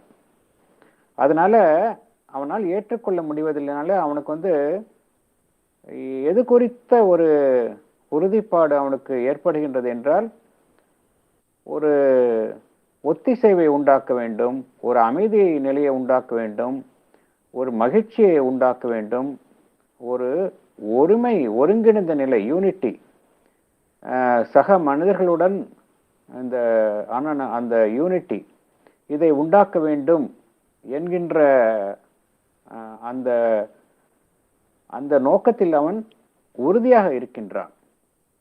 ஆனால் இது எப்பொழுது நிறைவேறும் என்றால், அவன் மனிதன் தற்பொழுது உள்ள உணர்வு நிலையில் இது நிறைவேறுவது கடினம். இது மனிதன் ஒரு உயர் உணர்வு நிலையை எட்டும் பொழுதுதான் இது நிறைவேறும் என்கின்ற கருத்தை இங்கு பகவான் வலியுறுத்துகின்றார்.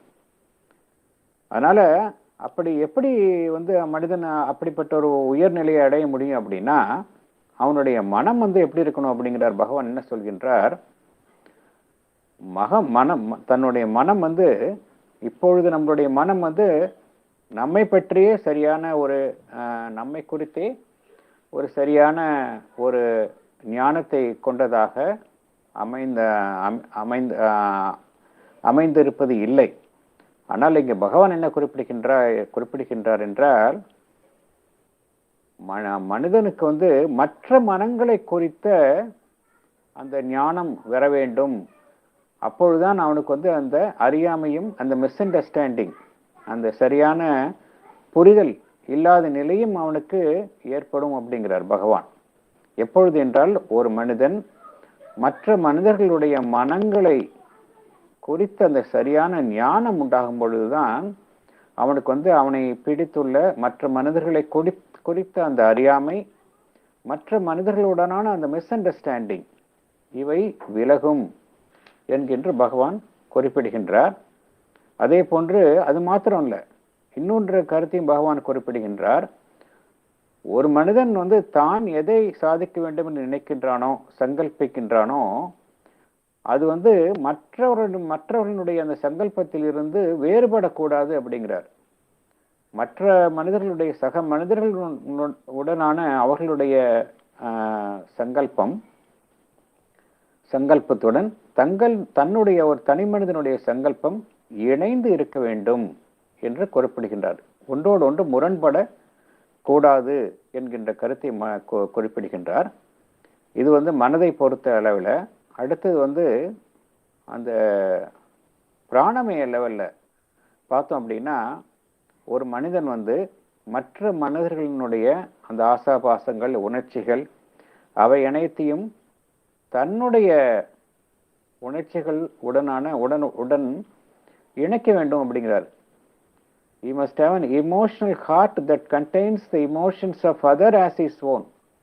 அவன் அந்த மற்ற மனிதர்களுடைய அந்த எமோஷன்ஸ், உணர்ச்சிகளை சரியான அளவில் தன்னுடைய உணர்ச்சிகளுடன் அவன் இணைத்து கொள்ள வேண்டும் அப்படிங்கிறார்.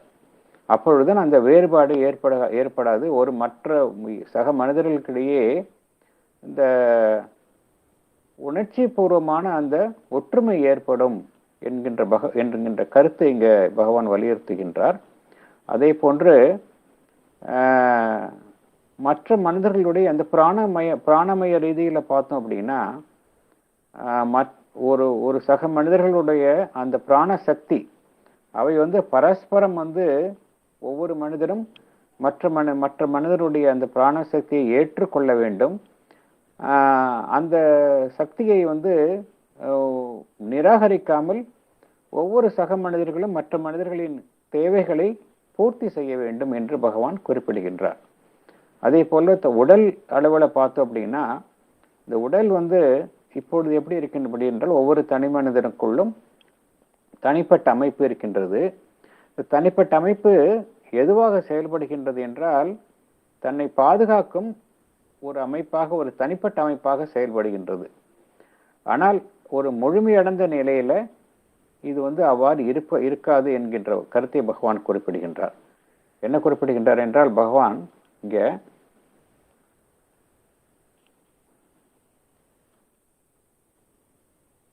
a body that is not a wall of imprisonment and defense against the world அப்படிங்கிறார். அப்படின்னு என்ன அர்த்தம் அப்படின்னா, இந்த உடலும் ஏன் இந்த உடல் அப்படிப்பட்ட ஒரு தற்காப்பு கவசத்துக்குள் அமைந்துள்ளது என்றால், சக அமைப்புகளிலிருந்து பாதிப்பு ஏற்படாத வண்ணம் அந்த நோக்கத்திற்காக அது ஏற்பட்டுள்ளது. ஆனால் அனைத்துமே ஒரு ஒருமித்த நிலையில இதற்கான தேவை இருக்காது என்ற கருத்தை பகவான் குறிப்பிடுகின்றார். எல்லாமே ஒரு யூனிஃபைடு பீயிங்கா இருக்கும் அப்படிங்கிறார். இந்த பகவான் இங்க முக்கியமான ஒரு கருத்தை சொல்றார். இதெல்லாமே லட்சியங்கள் தான். இது எந்த நிலையில நிறைவேற்றப்படும், எந்த விதியின் அடிப்படையில நிறைவேற்றப்படும் என்றால், த லைட் அண்ட் ட்ரூத். இது அனைத்து கீழ் உள்ள நிலையில் காணப்படுகின்ற பிழைகள், இந்த sin and falsehood of our and others, நம்முடைய மனம் சார்ந்த பிழைகள், பொய்மைகள், அதே போல இந்த இமோஷன்ஸ், லைஃப் எனர்ஜிஸ், இதெல்லாமே இதை சார்ந்த இந்த பொய்மைகள், இதை சார்ந்த அந்த much sin and falsehood of our and others minds, wills, emotions and life energies என்று பகவான் குறிப்பிடுகின்றார். இதெல்லாம் கீழ்நிலையில் காணப்படுகின்றது. இந்த பிழைகள் எல்லாமே இதை கடந்த நிலையில் உள்ள இதை கடந்த நிலையில் உள்ள ஒரு ஒளியின் விதியின் பெயரிலும் ஒரு பேருண்மையின் அடிப்படையிலும் தான் இத்தகைய லட்சியங்கள் அமைக்கப்பட வேண்டும் என்ற கருத்தை பகவான் குறிப்பிடுகின்றார். இது கீழுள்ள நிலையில் இது சாத்தியமில்லை. இந்த கீழுள்ள நிலைகள் எல்லாமே அனைத்து பிழைகளையும் கடந்த ஒரு உயர்நிலையில், ஒரு ஒளி பொருந்திய உண்மையின் பேரில் உள்ள ஒரு உயர்நிலையில் இவை அனைத்துமே நிறைவேற்றப்பட வேண்டும் என்கின்ற கருத்தை பகவான் இங்கு வலியுறுத்துகின்றார். அப்பொழுதுதான் ஒரு மனிதனுடைய வாழ்க்கை ஆன்மீக ரீதியாகவும் ஒரு நடைமுறையிலும் சரி, ஆன்மீக ரீதியிலும் சரி, ஒரு மற்ற மனிதர்களுடன், சக மனிதர்களுடன் ஒரு மனிதனுடைய வாழ்வு இணைந்த நிலையில், ஒருமித்த நிலையில் செயல்படும் அப்படிங்கிறார். அப்போ அந்த நிலையில இது ஐடியல் ஸ்டேட். பகவான் இங்க குறிப்பிடுவது ஒரு லட்சிய நிலை. இந்த நிலையில என்ன நடக்கும் அப்படின்னா, இப்ப இருக்கக்கூடிய மனிதனுடைய நிலை ஒரு தனிப்பட்ட நிலையில பிரிந்த நிலையில் காணப்படுகின்றது.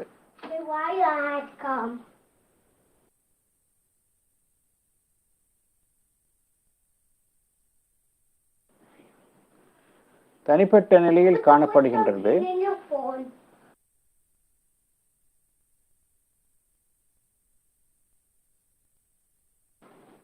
One minute sir, somebody's mic was on. கொஞ்சம் மியூட் பண்ண சொல்லுங்க சார். யாரோ மைக் ஆன்ல இருக்கு.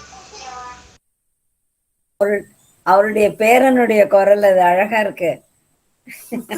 நம்மலாம் ரசிச்சுட்டு இருக்கோம் அத ரொம்ப. Yes sir, I really அவர் பேர் Siddharth. Okay very good.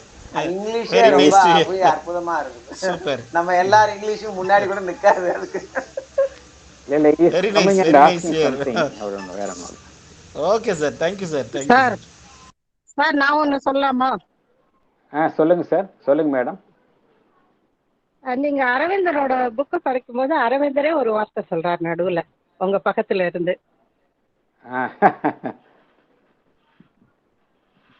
Thank you sir.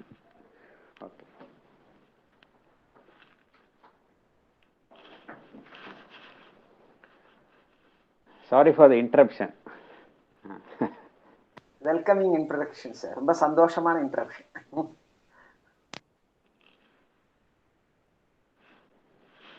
இந்த நிலைகள் எல்லாமே ஒரு கீழ் உள்ள நிலையில முடியாது, அனைத்தையும் கடந்த நிலையிலே இது சாத்தியம் அப்படிங்கிறார். அப்பதான் ஒரு மனிதனுடைய இந்த சக மனிதர்களுடைய உடனான உறவானது ஆன்மீக ரீதியாகவும் அடிப்படையில் தலைமுறை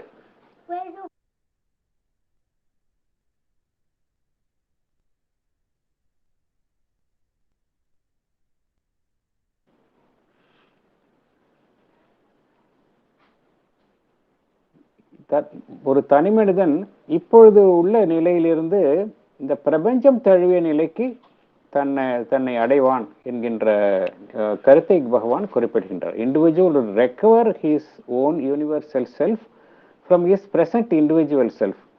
இந்த பகவான் மேற்கொண்ட சொன்ன அந்த மனம் சார்ந்த ஒற்றுமை, உணர்ச்சி மயமான ஒற்றுமை, உடல் சார்ந்த ஒற்றுமை, இவை எல்லாமே எப்பொழுது முடியும்னா ஒரு மனிதன் இந்த காஸ்மிக் கான்சியஸ்னஸ், அந்த காஸ்மிக் செல்ஃப், அந்த நிலையை எட்டும் பொழுதுதான் அவனுடைய அந்த இப்பொழுது இருக்கக்கூடிய அந்த தனிமனித நிலையில் இருந்து உயர்ந்த நிலையில் செல்லும் பொழுதுதான் இது சாத்தியம் அப்படிங்கிற கருத்தை சொல்கின்றார். ஆனா இது ஒரு ஐடியல் ஸ்டேட். மனிதன் இப்ப இருக்கக்கூடிய நிலையில இம்பர்ஃபெக்ட் ஸ்டேட்ல இருக்கின்றான். இந்த ஐடியல் ஸ்டேட் வரும்பொழுது இதெல்லாம் சாத்தியம் என்கின்ற கருத்தை பகவான் குறிப்பிடுகின்றார். அடுத்த எக்ஸ்பிளனேஷன் போலாமா நம்ம? படிக்கவா sir? The subconscious has this life of the all. We can realize it in superconscious only under the conditions of our journey upwards towards what is the original force of movement which has carried the evolving soul upward to the type of our humanity moving. It is not moving towards the Godhead concealed in the inconscient ocean wrapped within darkness. It is moving towards the Godhead seated in the sea of eternal light. Thank you, sir. இந்த இங்க ஒரு முக்கியமான கருத்து என்ன சொல்றாரு அப்படின்னா, the subconscious level அப்படிங்கிறது 2 level குறிப்பிடுகின்றார். இந்த காஸ்மிக் லைஃப் அப்படிங்கிறது, லைஃப் ஆஃப் ஆல் அப்படிங்கிறது 2 லெவல்லையும் இருக்கின்றது. கீழ்நிலையிலும் இருக்கின்றது அப்படிங்கிறார் பகவான். Subconscient has is life of the all, at the super conscient also has it. But இந்த சூப்பர் கான்ஷியன்ட்ல இருக்கிறது எந்த கண்டிஷன்ல அது அமைந்துள்ளது என்றால், நம்மளுடைய மேல்நோக்கிய அந்த பயணத்தின் அதனுடைய அதை வலியுறுத்தும் வண்ணம் இந்த மேலுள் அமைந்துள்ள அந்த சூப்பர் கான்ஷியன்ட் லெவல் அமைந்துள்ள அந்த பிரபஞ்சம் தழுவிய அமைப்பு அமைந்துள்ளது. அதில் இங்கே பகவான் ஒரு ரிக்வேதத்திலிருந்து 2 வெர்சஸ் கோட் பண்றார். அதுல என்ன சொல்றாரு அப்படின்னா, இந்த பரிணாம வளர்ச்சியில் ஈடுபட்டுள்ள மனிதனுடைய ஆன்மா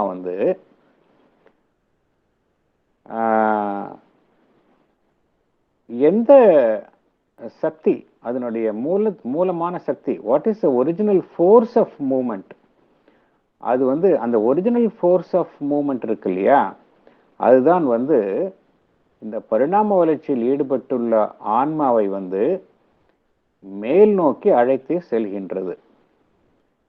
அதுதான் அந்த ஒரிஜினல் ஃபோர்ஸ் ஆஃப் மூமெண்ட் அப்படிங்கிறாரு. எதை நோக்கி அழைத்து செல்கின்றது? ஒரிஜினல் ஃபோர்ஸ் ஆஃப் மூமெண்ட் அப்படிங்கிறது நமக்கு எதுன்னு நம்மளுக்கு தெரியும். எது அப்படின்னா, இந்த சச்சிதானந்தா, அனைத்திலும் தன்னை மறைந்துள்ள அந்த சச்சிதானந்தா, இந்த இன்வால்வ்டு ஸ்டேட் இருக்கக்கூடிய சச்சிதானந்தா மேல் நோக்கி மனிதனை பரிணாம வளர்ச்சியில் அவனை அழைத்து செல்கின்றது. அதுதான் ஒரிஜினல் ஃபோர்ஸ். அது எதை நோக்கி அழைத்து செல்கின்றது என்கின்ற கேள்வியை பகவான் எழுப்புகின்றார்.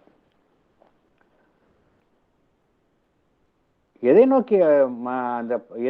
நோக்கி அந்த பரிணாம வளர்ச்சியில் ஈடுபட்டுள்ள ஆன்மாவை அது அழைத்து செல்கின்றது என்றால், இந்த கீழ்நோக்கி இல்லை. கீழ்நோக்கி இந்த 2 விதமான சொல்கின்றார். Godhead concealed in the inconscient ocean wrapped within darkness. அதைத்தான் பார்த்தோம் நம்ம. சப்கான்ஷியன்ட் லெவல்லையும் இருக்கின்றது. அதுதான் அங்கும் அந்த இறை சக்தி தன்னை வந்து அந்த இன்கான்ஷியன்ட் ஓஷன், அது ஒரு பெரிய சமுத்திரம். இன்கான்ஷியன்ட்டுங்கிறது உணர்வற்ற நிலையில் இருக்கக்கூடிய ஒரு சமுத்திரத்துல தன்னை மறைத்துள்ளது. wrapped within darkness. இது கீழுள்ள நிலையில், அதை நோக்கி நம்ம அழைத்து செல்லவில்லை. அது நம்ம எதை நோக்கி அழைத்து செல்கின்றது என்றால், it is moving towards the Godhead seated in the sea of eternal light. அந்த Godhead எங்க இருக்கு அப்படின்னா, அந்த இறை சக்தி sea of eternal light. இது ரெண்டுமே வந்து எதிரெதிரான நிலைகள். இன்கான்ஷியன்ட் ஓஷன் wrapped within darkness. இன்கான்ஷியன்ட் உணர்வற்ற நிலையின் ஒரு சமுத்திர, இன்கான்ஷியன்ட் வந்து ஒரு சமுத்திரத்தை போன்று இருக்கின்றது. அதுவும் ஒரு இருளின் போர்வைக்குள் மறைக்கப்பட்டுள்ள நிலையில் கீழ்நிலையில் இருக்கின்றது. அங்கும் இறைசக்தி இருக்கின்றது. ஆனால் இந்த பரிணாம வளர்ச்சியில் மனிதனுடைய ஆன்மாவை இட்டு செல்லும் அந்த சக்தி நம்மை மேல் நோக்கி தான் அழைத்து செல்கின்றது, கீழ் நோக்கி அழைத்து செல்லவில்லை. அது எதை நோக்கி நம்ம அழைத்து செல்கின்றது என்றால், Godhead seated in the sea of eternal light. எப்பொழுதுமே வந்து ஒரு சாஸ்வதமான ஒளி பொருந்திய அந்த நிலை இருக்கின்றது. ஒரு சமுத்திரம் போல sea of eternal light என்று பகவான் குறிப்பிடுகின்றார். அந்த மேலுள்ள, இது வேதத்திலிருந்து பகவான் குறிப்பிடுகின்றார். The waters which are in the realm of light above the sun and those which abide என்று பகவான் இந்த ஃபுட்நோட்ல வந்து விளக்கம் கொடுத்திருக்கின்றார். அதை நோக்கித்தான் இங்கு நம்மை அழைத்து செல்கின்றது. அதனால பரிணாம வளர்ச்சியில மனிதனை வந்து ஒரு உயர் ஒளியை நோக்கித்தான், ஒரு உயர் உண்மையை நோக்கித்தான் அந்த சக்தி அழைத்து செல்கின்றது என்கின்ற கருத்தை பகவான் குறிப்பிடுகின்றார்.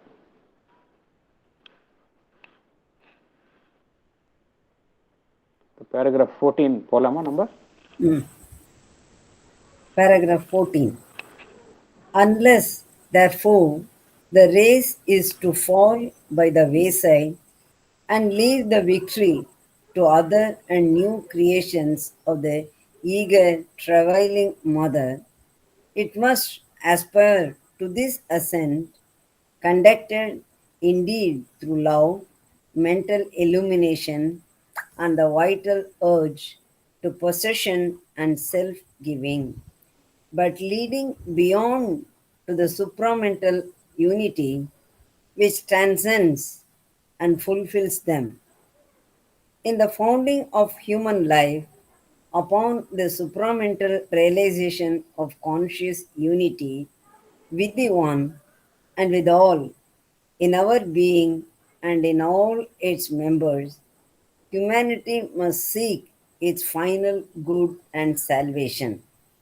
And this is what we have described as the fourth status of life in its ascent towards the Godhead. Thank you, madam. Thank you. Thank you, sir. இதில் வந்து பகவான் வந்து எப்பொழுதுமே ஒரு பகவான் வந்து ஒவ்வொரு சாப்டரை முடிக்கும் பொழுதும் ஒரு முத்தாய்ப்பாக ஒரு கருத்தை நமக்கெல்லாம் நம் முன் வைப்பார். இதில் என்ன சொல்கின்றார் என்றால், இந்த ஹியூமன் ரேஸ் அதற்கு வந்து ஒரு மோட்சம், அதுக்கு வந்து ஒரு ஹியூமன் ரேஸுக்கு வந்து ஒரு விடுவு காலம் அப்படின்னு வரணும் அப்படின்னா அது மேல் நோக்கி தான் செல்லணும். அதர்வைஸ் அது வந்து வழியில் எங்கேயோ வழி தவறி போயிடும், பின்னுக்கு தள்ளப்படும் என்கின்ற கருத்தை சொல்கின்றார். நம்ம விளக்கம் போகலாம். விளக்கம் படிக்கணும். படிக்கட்டுமா சார்? நான் படிக்கிறேன் சார். படிங்க. Mankind has to aspire to this ascent towards supermind. This ascent has to be led through love, mental illumination, and the vital urge to possession and self-giving. But only in supramental unity these are transcended and fulfilled. Human race has no other option. Either it has to aspire towards this ascent or fall by the wayside and leave the victory to others' creations of the mother nature. Human life must be founded upon the supramental realization of conscious unity with the One and with all in our being, and in all its members, body, mind, and life. This is the only way for it to attain its final good and salvation. This is what is described as the fourth status of life in its ascent towards the divine. Thank you Thank you, sir. Sir, thank you. நம்ம 3 status of life பார்த்தோம். த ascent of லைஃப்ல பகவான் கூறியிருந்தார் போன சாப்டர்ல. First status வந்து த subconscious status, அது பார்த்தோம். அடுத்த ஸ்டேட்டஸ் வந்து லைஃப் வந்து எமர்ஜிங் லைஃப், அது இரண்டாவது ஸ்டேட்டஸாக பார்த்தோம் நம்ம. தேர்டு ஸ்டேட்டஸில் வந்து மைண்ட் வந்து எமர்ஜ் ஆகுது. ஃபோர்த்து ஸ்டேட்டஸில் மைண்ட்லேருந்து சூப்பர் மைண்ட் வருகின்றது, வெளிப்படுகின்றது, அதை நோக்கி வாழ்வு செல்கின்றது. இதுதான் பகவான் போன சாப்டரில் விளக்கியிருந்தார். இங்கே அதைத்தான் பகவான் குறிப்பிடுகின்றார். மனுஷன் வந்து எதை நோக்கி ஆர்வம் உற வேண்டும் என்றால் அவனுடைய அந்த அதிமனத்தை நோக்கிய அந்த ஏறுமுக பயணத்தில் தான் மனிதன் ஆர்வமுற்று இருக்க வேண்டும் அப்படிங்கிறார் பகவான். இது எதன் மூலமாக நிறைவேற வேண்டும் என்றால் இந்த பரஸ்பரம் அன்பு, மென்டல் இல்யூமினேஷன், மனதை தற்பொழுது பீடித்திருக்கும் இருளில் இருந்து அந்த இருளை நீக்கி நம் மனதிற்கு ஒளியூட்டுதல், இதுதான் மென்டல் இல்யூமினேஷன். அப்புறம் த vital urge to possession and self giving. Possession and self giving அப்படின்னா நாம் வந்து மற்ற அமைப்புகளை நம்முள் ஏற்றுக்கொண்டு நம்மை பிறருக்கு வழங்குதல், அதுதான் பொசஷன் அண்ட் செல்ஃப் கிவிங். அதாவது சுயநலமாக நம்மை ஒன்றை நமக்காக மாத்திரமே ஒன்றை நாடாமல் பொசஷன் அண்ட் செல்ஃப் கிவிங், நாமே மற்றவர்களுக்கு வழங்குதல். ஸோ அன்பு, அந்த மனதை இருளிலிருந்து ஒளிக்கு அழைத்து செல்லுதல், ஒளியூட்டுதல், அதே போல நம்மை பிறருக்கு வழங்குதல். இதன் மூலமாகத்தான் இந்த ஏர்முக பயணம் நடைபெற வேண்டும். இது வந்து எப்பொழுது எங்கு வந்து இது முழுமையாக இந்த இவைகள் எல்லாம் நிறைவேற்றப்படும் என்றால் இந்த அதிமான நிலையில், சூப்ரமெண்டல் யூனிட்டி, அங்கு ஏற்படும் அந்த ஒருமித்த நிலையில்தான் இவை அனைத்தையுமே நிறைவேற்றப்படும் என்று பகவான் குறிப்பிடுகின்றார்.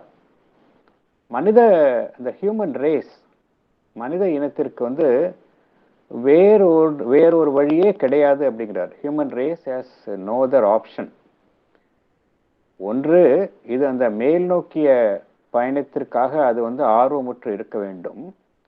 அதர்வைஸ் அது வந்து எங்கேயோ வழித்தடங்கள்ல அது வந்து பின்தங்கி இயற்கை வந்து வேறொரு கிரியேஷன், வேறொரு ஜீவராசியை உருவாக்கி அதன் மூலமாக இயற்கை தன்னுடைய நோக்கை நிறைவேற்றிக் கொள்ளும்.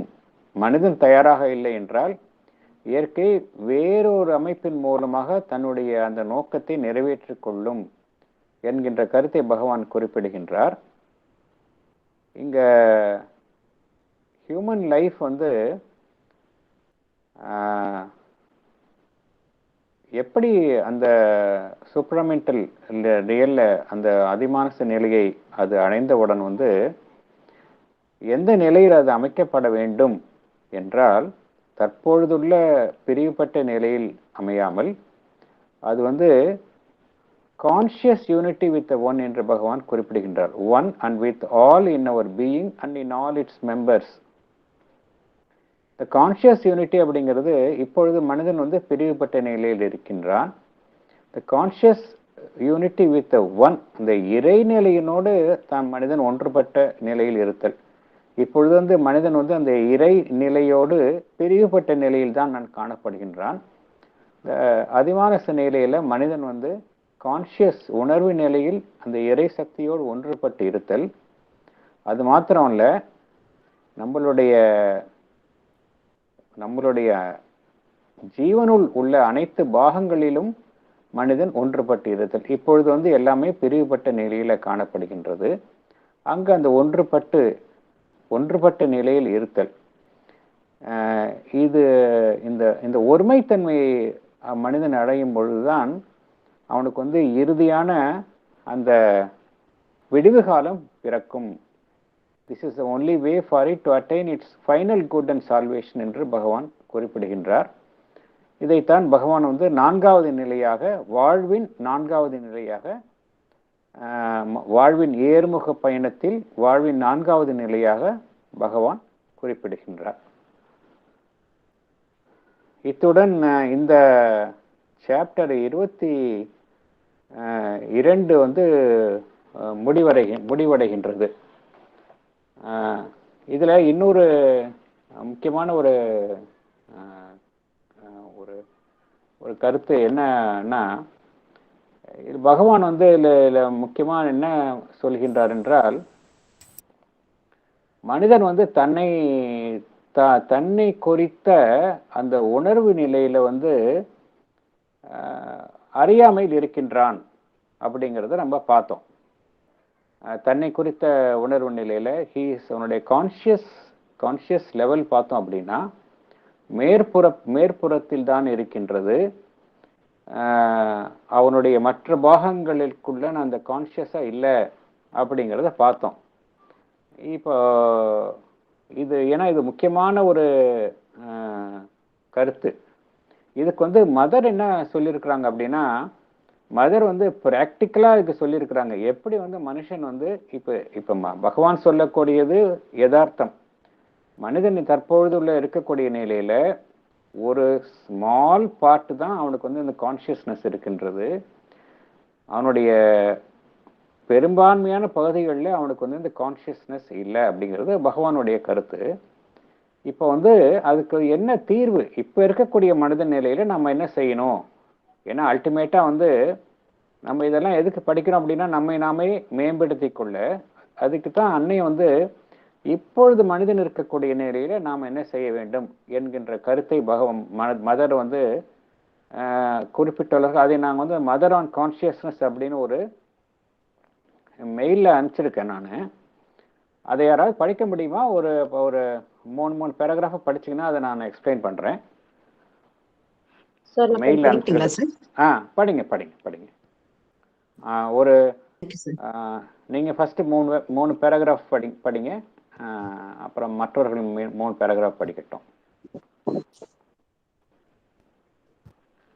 ஓகேங்க sir. The mother on consciousness. To work for your perfection, the first step is to become conscious of yourself.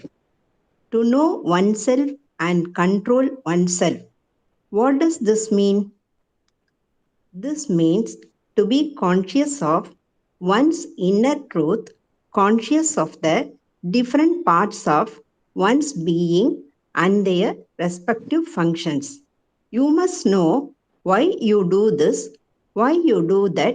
You must know your thoughts, know your feelings, all your activities, all your movements of what you are capable, etc.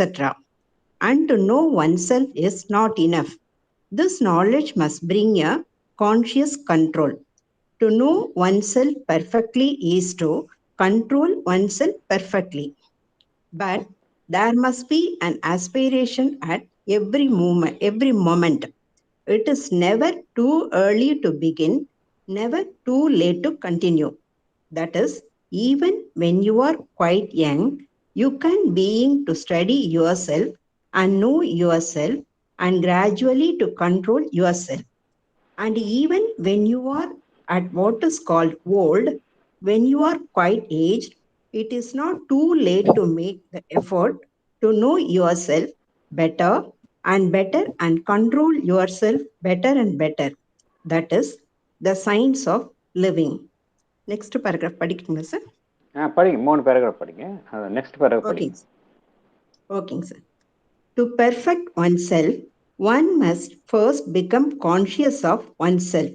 I am sure, for instance, that the following situation has arisen many times in your life. Someone asks you suddenly, why you have done this? Well, the spontaneous reply is, I don't know. If someone asks you, what are you thinking of? You reply, I don't know. Why are you tired? I don't know. Why are you happy? I don't know. And so on. I take indeed 50 people and ask them suddenly without preparation, why have you done that? And if they are not inwardly awake, they will all answer, I don't know. Of course, I am not speaking here of those who have practiced a discipline of self knowledge and of following up their movements to the extreme limits. These people can naturally collect themselves, concentrate, and give the right answer, but only after a little while. Thank you, sir. நான் இதை explain பண்ணிடுறேன். Okay, thank you. இப்போது இந்த நம்ம என்ன பார்த்தோம் அப்படின்னா, consciousness level எந்த அளவுக்கு நம்ம வந்து அதிகமாக இருக்கின்றதோ அந்த அளவுக்கு நமக்கு கண்ட்ரோல் இருக்கும் பார்த்தோம். அதனால தான் நம்மை வந்து ஆளுவது, கண்ட்ரோல் பண்ணுறது எல்லாம் எதுன்னு பார்த்தோம்னா சப்கான்ஷியஸ் அண்ட் சப்லிமினல். அதுதான் நம்மளை ஆளுமை செய்கின்றது. அதுதான் நம்ம லைஃப் டிவைனில் பார்த்தோம். இதுக்கு தான் மதர் என்ன சொல்கிறாங்க அப்படின்னா, நம்ம வந்து எல்லா விதமான இயக்கங்களையும், நம்மளுடைய எண்ணங்கள், உணர்ச்சிகள், எல்லா விதமான செயல்பாடுகள், எல்லா மூமெண்ட்ஸ் எல்லாத்தையுமே வந்து நம்ம வந்து கான்ஷியஸாக இருக்கணும் அப்படிங்கிறாங்க. You must know why you do this அப்படிங்கிறாங்க. நமக்கு வந்து நம்மை பற்றி தெரிந்து வைத்திருந்தால் மாத்திரம் பத்தாது, இந்த அறிவு வந்து ஒரு கான்ஷியஸ் கண்ட்ரோல், நம்மை மீது ஆளுமை செலுத்தக்கூடிய இதற்காக அந்த அறிவு உபயோகப்படுத்த வேண்டும் அப்படிங்கிறாங்க. எந்த அளவுக்கு நாம் அந்த அவேர்னஸ் இருக்கின்றதோ அந்த அளவுக்கு நம்மளுடைய செயல்களின் மீது நமக்கு கண்ட்ரோல் இருக்கும் அப்படிங்கிறாங்க. இதுக்கு வந்து அடிப்படையில் என்ன வேணும் அப்படின்னா, நமக்கு ஆஸ்பிரேஷன் வேணும். ஓகே, நம்ம வந்து நம்மளுடைய செயல்களின் மீதும் நம்மளுடைய இயக்கங்களின் மீதும் நமக்கு கண்ட்ரோல் பண்ணணும், கான்ஷியஸாக இருக்கணுங்கிற ஆஸ்பிரேஷன் வேணும் அப்படிங்கிறாங்க. முக்கியமான கருத்தை சொல்றாங்க. அதுக்கு என்ன சொல்றாங்க அப்படின்னா, இந்த பயிற்சியை ஆரம்பிக்கிறதுக்கு வந்து வயசு வந்து ஒரு பொருட்டல்ல. சின்ன வயசா இருந்தாலும் சரி, சோகால்டு ஓல்டு அப்படிங்கிறாங்க. ஏன்னா அன்னையை பொறுத்த வரைக்கும் ஒரு புதுசா விஷயத்தை கத்துக்கிறதுக்கு வயது வந்து ஒரு தடை இல்லை அப்படிங்கிறது மதருடைய ஒரு அற்புதமான ஒரு பிரின்சிபல். அதைத்தான் பகவான் நினைக்கிறாங்க. இதுக்கு வந்து கத்துக்கிறதுக்கு எப்போ வேணாலும் இந்த பயிற்சியை நம்ம பண்ணலாம். இது எப்பொழுதும் லேட்டு, நம்ம வயசாயிடுச்சு, நம்ம இனிமேலாம் நம்மளை மாற்றிக்க முடியாது அப்படிங்கிற நிலையும் மனிதன் எடுக்கக்கூடாது. It is never late to make an effort to know oneself better and better அப்படிங்கிறாங்க. And control yourself better and better, இதுதான் சயின்ஸ் ஆஃப் லிவிங் அப்படிங்கிறாங்க.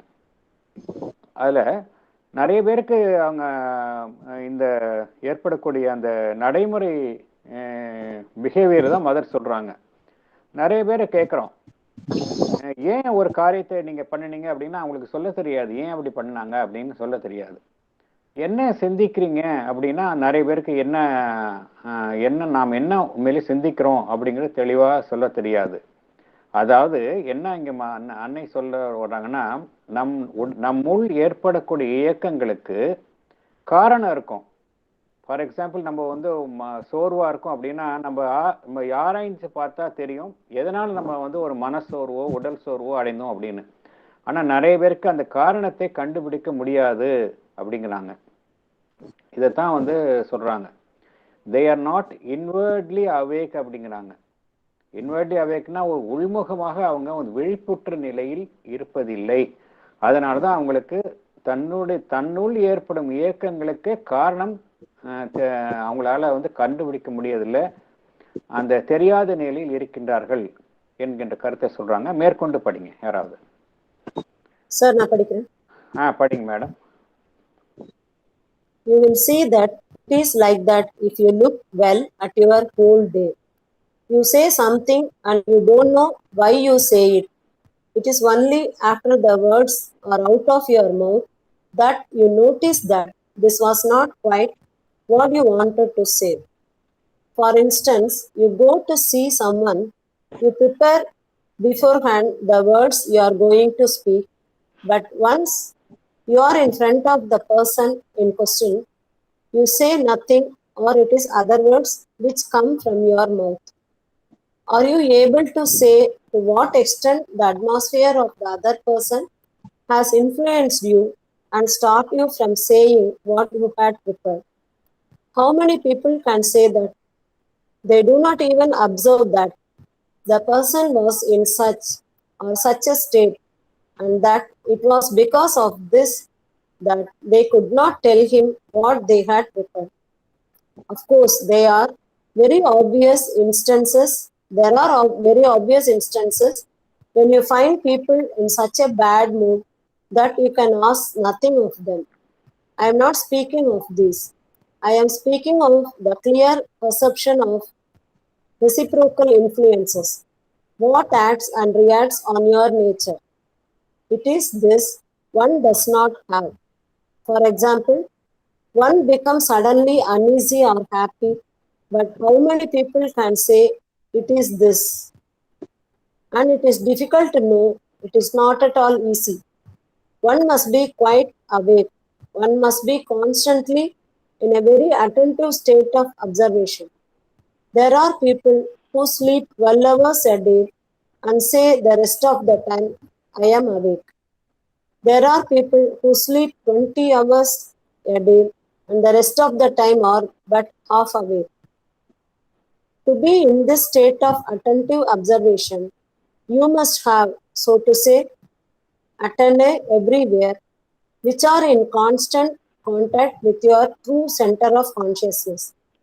You register everything, you organize everything, and in this way, you cannot be taken unaware, you cannot be deceived, mistaken, and you cannot say anything other than what you wanted to say.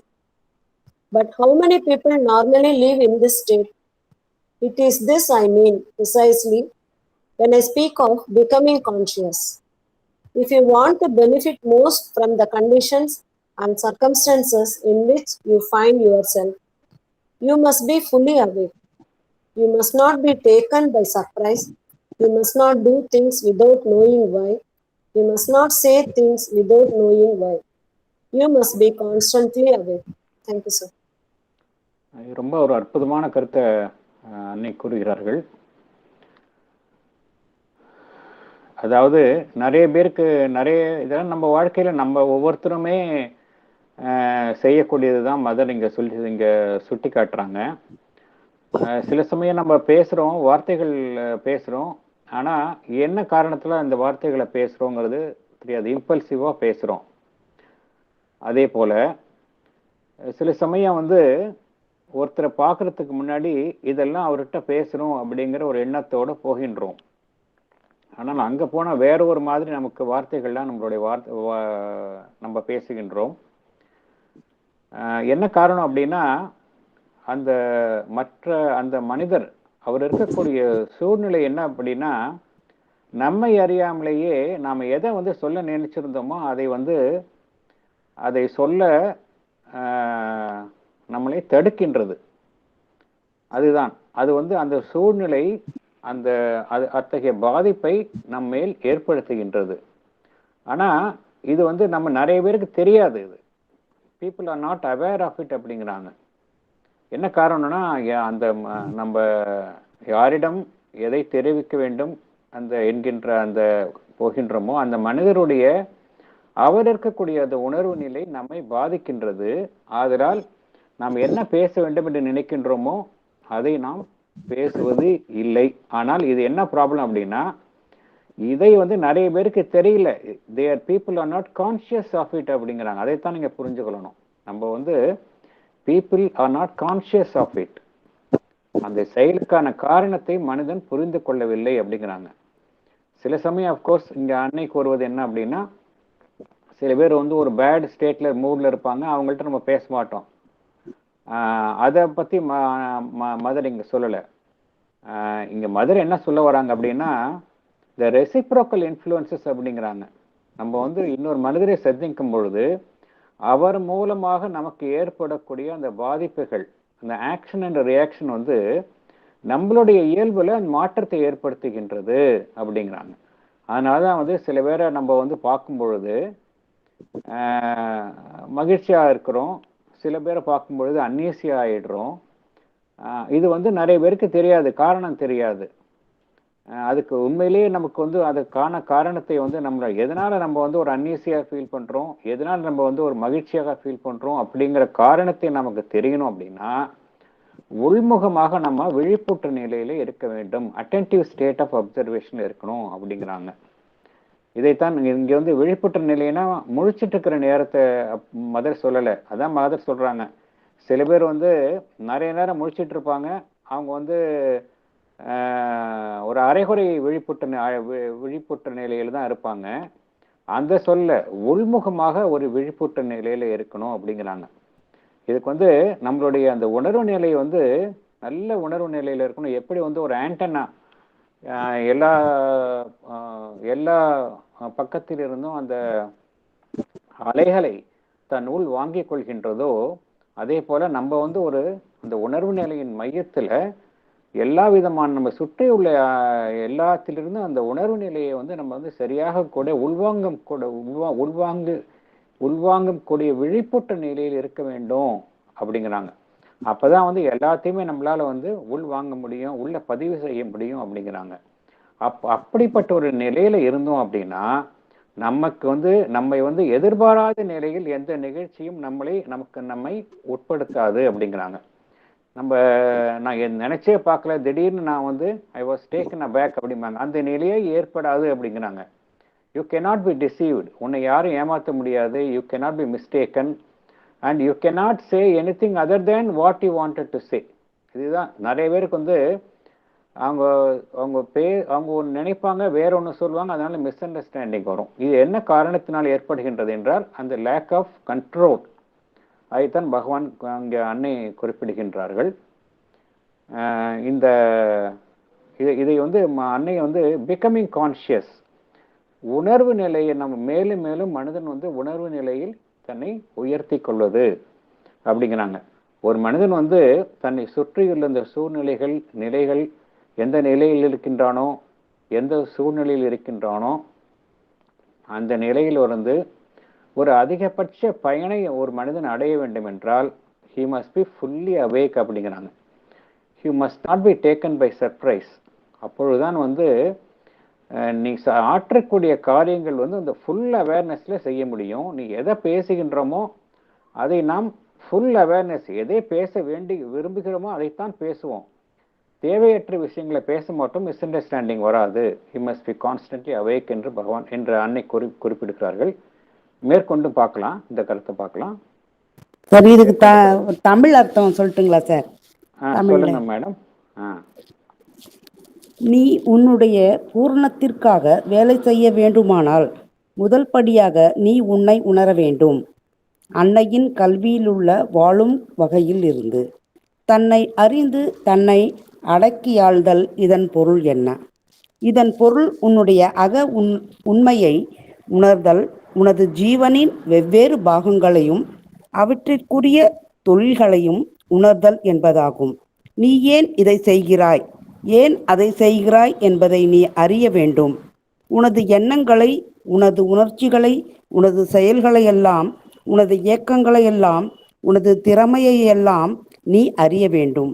உன்னை அறிந்து கொண்டால் மட்டும் போதாது. இந்த ஞானம் உணர்வோடு கூடிய கட்டுப்பாட்டை கொடுக்க வேண்டும். இதுவே தன்னை பூர்ணமாக அறிவது, தன்னை பூர்ணமாக அடக்கியாள்வது ஆகும். Thank you sir. Thank you madam, thank you. மேற்கொண்டு படிங்க, அந்த இங்கிலீஷ் இது படிங்க. யூ மஸ்ட் ஆல்சோ அண்டர்ஸ்டாண்ட் அந்த படிக்க சார்? படிங்க madam.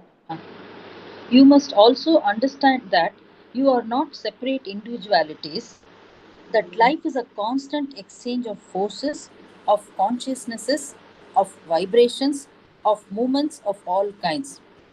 It is as in a crowd, you see, when everyone pushes, all go forward, and when all recede, everyone recedes. It is the same thing in the inner world, in your consciousness. There are all the time forces and influences acting and reacting upon you. It is like a gas in the atmosphere, and unless you are quite awake, these things enter into you. And it is only when they have gone well in and come out as if they came from you that you become aware of them. How many times people meet those who are nervous, angry, in a bad mood, and themselves become nervous, angry, moody, just like that, without quite knowing why? Why is it that when you play against certain people, you play very well, but when you play against others, you cannot play? And those very quiet people, not at all wicked, who suddenly become furious when they are in a furious crowd, and no one knows who has started it. It is something that went past and swept off the consciousness. There are people who can let out vibrations like this, and others respond without knowing why. Everything is like that, from the smallest to the biggest things. To be individualized in a collectivity, one must be absolutely conscious of oneself. And of which self? The self which is above all intermixture. That is what I call the truth of your being. And as long as you are not conscious of the truth of your being, you are moved by all kinds of things without taking any note of it at all. Collective thought, collective suggestions are a formidable influence which act constantly on the individual thought. Thank you, sir. அடுத்த இதையும் படிச்சிருங்க, ஒரு வழியாக படிச்சிருங்க. எல்லாமே ஒட்டிய கருத்துக்கள் தான், நீங்களே படித்து முடிச்சிருங்க அப்படியே. ஸோ தட் நான் ஒரே இதை எக்ஸ்பிளைன் பண்ணிடுறேன். And what is extraordinary is that one does not notice it. One believes that one thinks like that, but in truth, it is the collectivity which thinks like that. The mass is always inferior to the individual. Take individuals with similar qualities, of similar categories. Well, when they are alone, these individuals are at least 2 degrees better than people of the same category in a crowd. There is a mixture of obscurities, a mixture of unconsciousness, and inevitably you slip into this unconsciousness. To escape this, there is but one means: to become conscious of oneself, more and more conscious and more attentive. Fulla முடிச்சிடுவா சார்? ஃபுல்லாக படிச்சிருங்க. Try this little exercise. At the beginning of the day, say, I won't speak without thinking of what I say. You believe you don't, that you think all that you say. It is not at all true. You'll see that so many times the word you do not want to say is ready to come out, and that you are compelled to make a conscious effort to stop it from coming out. I have known people who were very scrupulous about not telling lies, but all of a sudden, when together in a group, instead of speaking the truth, they would spontaneously tell a lie. They did not have the intention of doing so. They did not think of it a minute before doing it, but it came like that. Why? Because they were in the company of liars. There was an atmosphere of falsehood, and they had quite simply caught the malady. It is thus that gradually, slowly, with perseverance, first of all, with great care and much attention, one becomes conscious, learns to know oneself, and then to become master of oneself. Thank you, madam. Thank you. Okay, thank you. Thank you. இதை நான் explain பண்ணிடுறேன். இது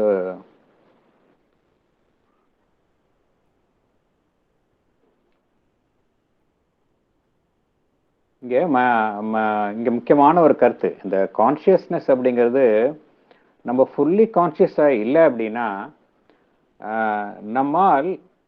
நம்ம வந்து மற்றவர்களிடம் இருந்து வரக்கூடிய பாதிப்புகளில் நம்ம சிக்கிக்கொள்வோம் என்கின்ற கருத்தை இங்கே அன்னை குறிப்பிடுகிறார்கள். ரொம்ப அருமையான ஒரு கருத்துக்களை நிரம்பியது. நம்ம எல்லாருமே ஒவ்வொரு நிமிஷமும் நம்ம இதை வந்து நம்ம வாழ்வில் கடைபிடிக்க வேண்டியது. ஏன்னா ஒவ்வொரு மனிதனும் வந்து ஒரு தனிப்பட்ட அமைப்பு கிடையாது. ஒரு கான்ஸ்டன்ட் இந்த சக்திகளினுடைய பரிமாற்றம் நடக்கின்றது, உணர்வு நிலையில பரிமாற்றம் நடக்கின்றது, வைப்ரேஷன்ஸ் அண்ட் மூவ்மெண்ட்ஸ் எல்லாமே ஒரு பரிமாற்றம் நடந்து கொண்டே இருக்கின்றது. ஒரு பெரிய கூட்டத்தில் இருக்கிற மாதிரி தான் அது. அது நம்ம தனியாக இருக்கிறோம் நினைச்சிட்டு இருக்கிறோம், ஆனால் நம்ம ஒரு கூட்டத்தில் தான் இருக்கிறோம் அப்படிங்கிறாங்க. அதே போலதான் இது வெளிப்புறத்தில் மாத்திரம் இல்லை, உள்முகமாக அந்த உணர்வு நிலையிலும் அப்படிதான் இருக்கின்றது. நம்ம தனியா இருந்தால் கூட இந்த சக்திகளினுடைய வெளியிலிருந்து வரக்கூடிய சக்திகள் அதனுடைய தாக்கம் வந்து நம்ம மேல வந்து நடைபெற்று கொண்டே இருக்கின்றது. எப்படி வந்து நம்ம சுத்தி ஒரு கேஸ் இருந்து அதன் கேசியஸ் அட்மாஸ்பியர்ல நம்ம இருந்தோம் எப்படி இருக்குமோ அதே போலதான் அந்த கான்சியஸ்னஸ், அந்த ஃபோர்ஸஸ் அது அப்படியே ஒவ்வொரு மனிதனுக்குள்ளேயும் அந்த பரிமாற்றம் நடந்து கொண்டே இருக்கின்றது அப்படிங்கிறாங்க. நமக்கு தெரியாது அப்படிங்கிறாங்க. அது உள்ளேருந்து உங்க போயிட்டு வெளியில வர்ற வரைக்கும் உங்களுக்கு அதை நீங்க உணர முடியாது அப்படிங்கிறாங்க. அதுக்கு என்ன, சில சமயம் வந்து நம்ம வந்து ஒரு சில பேர் நர்வஸா இருப்பாங்க, கோவமா இருப்பாங்க, ஒரு பேட் மூட்ல இருப்பாங்க. நம்ம அவங்கள்ட்ட பேசினா நமக்கும் அதே ஒரு நிலை வந்து விடும். நமக்கு தெரியாது எதனால் நமக்கு வருதுன்னு தெரியாது, பட் நம்ம அவங்க சந்திச்சிருப்போம். அதே போல சில பேரோட நம்ம வந்து சில பேர் பார்த்தோம் அப்படின்னா ரொம்ப அமைதியா இருப்பாங்க. ஆனா அவங்களே வந்து ஒரு கூட்டத்துல வந்து பிஹேவியர், அவங்களோட பிஹேவியர் வந்து தலைகீழாக மாறிடும். இதுதான் இது வந்து என்ன காரணம் என்ன, அந்த சக்தியின் பரிமாற்றங்கள் நடக்கின்றன அப்படிங்கிறாங்க மதர். உணர்வு நிலையில பரிமாற்றங்கள் நடக்கின்றன அப்படிங்கிறாங்க. இது வந்து ஒரு சின்ன விஷயத்துல இருந்து பெரிய விஷயம் வரைக்கும் தான் அப்படிதான் நடக்குது, இப்படித்தான் நடைபெறுகின்றது. அதனால ஒரு மனிதன் வந்து ஒரு ஒட்டுமொத்த அமைப்புல இருக்கும் பொழுது தன்னை தனிப்பட்ட நிலையில உணர்வுபூர்வமாக தனித்த நிலையில் இருக்க வேண்டும் அப்படிங்கிறாங்க. உணர்வு நிலையில அப்பதான் வந்து, இல்லாட்டி என்ன ஆகும் என்றால் அவன் வந்து அந்த கலெக்டிவிட்டி ஒட்டுமொத்த அமைப்பு அதனுடைய ஆளுமையில் தான் அவன் செயல்படுவான். அவன் தனித்த மனிதனாக அவனால் செயல்பட முடியாது அப்படிங்கிறாங்க. To be individualized in a collectivity one must be absolutely conscious of oneself அப்படிங்கிறாங்க. அந்த செல்ஃப் அப்படிங்கிறது ட்ரூ செல்ஃப், நமக்குள்ள இருக்கக்கூடிய அந்த சைத்திய பீயிங் ட்ரூ செல்ஃப், அதனுடன் நம்ம எப்பொழுது இணைத்து இருக்கணும். அப்பதான் நம்ம வந்து இந்த வெளியில வரக்கூடிய அந்த பாதிப்புகள்லேருந்து நம்மளால இது பண்ண முடியும். இந்த கலெக்டிவ் தாட், ஒட்டுமொத்த எண்ணம், ஒட்டுமொத்த சஜஷன்ஸ், கலெக்டிவ் சஜஷன்ஸ், இது வந்து ஒரு மனிதனுக்கு மேல ஒரு சொல்ல ஒண்ணா ஒரு ஆளுமையை செலுத்துகின்றன, தனி மனிதனுடைய எண்ணத்துல பாதிப்பை ஏற்படுத்துகின்றன. நிறைய பேர் பார்க்குறோம், அந்த எபிடமிக்ஸ் அது குறித்த ஒரு கலெக்டிவ் ஃபியர் வருகின்றது. இந்த கலெக்டிவ் சஜஷன்ஸ் எல்லாம் ரொம்ப மனிதனுக்கு மேல ஒரு தாக்கத்தை ஏற்படுத்துகின்றன அப்படிங்கிறாங்க. அப்புறம் இன்னொரு கருத்தை சொல்றாங்க அண்ணன், என்ன சொல்றாங்கன்னா அப்படின்னா, the mass is always inferior to the individual அப்படிங்கிறாங்க. தனி மனிதன்கின்ற அமைப்பு வந்து ஒட்டுமொத்த அமைப்பை விட உயர்ந்தவன் அப்படிங்கிறாங்க. அதுதான் காரணம். அவங்க வந்து சில மனிதர்கள் தனிப்பட்ட நிலையில இருக்கும் பொழுது அவங்க வந்து பெட்டர் பீப்புளா இருப்பாங்க. அதே பீப்புள் வந்து ஒரு கூட்டத்தில் இருக்கும் பொழுது அவங்களுடைய பிஹேவியர் வந்து ஒரு 2 டிகிரி வந்து குறைஞ்ச அளவுல தான், தரக்குறைவுல தான் அது செயல்பட்டு இருக்கும். என்ன காரணம்னா அந்த மிக்சிங் ஆஃப் கான்சியஸ்னஸ். அதனாலதான் ஒரு சக மனிதர்களோடு இணைந்து செயல்படும் போது நம்ம அறியாமல் ஒரு உணர்வு நிலையில் ஏற்படக்கூடிய பரிமாற்றம் ஏற்படுகின்றது அப்படிங்கிறாங்க. இதிலிருந்து விடுபட வேண்டும் என்றால் ஒரு மனிதன் வந்து தன்னை குறித்த அளவுல முழுவதுமாக ஒரு இந்த உணர்வு நிலையில to become conscious of one self அப்படிங்கிறாங்க. அதே போல ஒரு எக்ஸசைஸ் சொல்றாங்க மதர். ஒவ்வொரு நாளைக்கும் அன்னைய நாளை துவங்கும் முன் நான் ஒன்றை பேசும் முன்னர் அதை குறித்து சிந்திக்காமல் நான் பேச மாட்டேன் அப்படிங்கிற ஒரு தீர்மானத்துடன் உங்களுடைய நாளை துவங்குங்கள் அப்படிங்கிறாங்க. அப்படி பார்த்தோம் அப்படின்னா நாமே பார்த்தோம் அப்படின்னா நிறைய நேரத்துல நம்ம சிந்திக்காம வந்து நம்ம வார்த்தைகளை தன்னிச்சையாக பேசுவோம். இது பண்ணும்பொழுது, இதை நம்ம உணர்வுபூர்வமாக பண்ணும் பொழுது நம்ம வந்து நாம் பேசக்கூடிய ஒவ்வொரு வார்த்தையும் கான்சியஸா இருக்கும், அன்கான்சியஸ் மூமெண்ட்ஸா இருக்காது. அதே போல பகவான் அங்கே ஒரு கருத்தை அன்னை கூறுகிறார்கள். ஒரு தனிமனிதனா இருக்கும் பொழுது நிறைய பேர் வந்து இந்த பொய் சொல்ல மாட்டாங்க, ஒரு கூட்டத்தில் இருக்கும் பொழுது அவங்கள அறியாமையே பொய் சொல்லுவாங்க அப்படிங்கிறாங்க. இதெல்லாம் என்ன காரணம் அப்படின்னா, இந்த கூட்டத்தில் இருக்கும் பொழுது ஒரு அட்மாஸ்பியர் ஆஃப் ஃபால்ஸ், ஒரு பொய்மையான ஒரு சூழ்நிலையில் இருக்கும் பொழுது ஒரு தனிமனிதன் மேல் அது தாக்கத்தை ஏற்படுத்தி அந்த மனிதனை இப்ப அது பொய் சொல்ல தூண்டுகின்றது அப்படிங்கிறாங்க. அதனாலதான் இங்க அன்னை எவ்வாறு என்ன கூறி முடிக்கிறார்கள் என்றால், ஒரு இடைவிடாத முயற்சி வேணும் அப்படிங்கிறாங்க, பயிற்சி வேணும் அப்படிங்கிறாங்க, பர்சிவரன்ஸ் வேணும் அப்படிங்கிறாங்க. அது அப்பதான் வந்து ஒரு மனிதன் வந்து ஒரு முழுமையான உணர்வு நிலையை அடைய முடியும். அப்பதான் வந்து தன் மீது தனக்கு ஆளுமை கிடைக்கும் அப்படிங்கிறாங்க. இது வந்து பயிற்சி, இது நாம் அனைவரும் செய்ய வேண்டியது. ஏன்னா அன்னை அரவிந்த நூல்களை படிப்பது அப்படிங்கிறது ஒரு முதல் படி தான், அது மாத்திரம் பத்தாது, இது பயிற்சி. அதுதான் மதர் திருப்பி திருப்பி வலியுறுத்துவது என்ன அப்படின்னா, அதாவது a drop of practice is better than a ocean of theories and resolutions அப்படிங்கிறாங்க.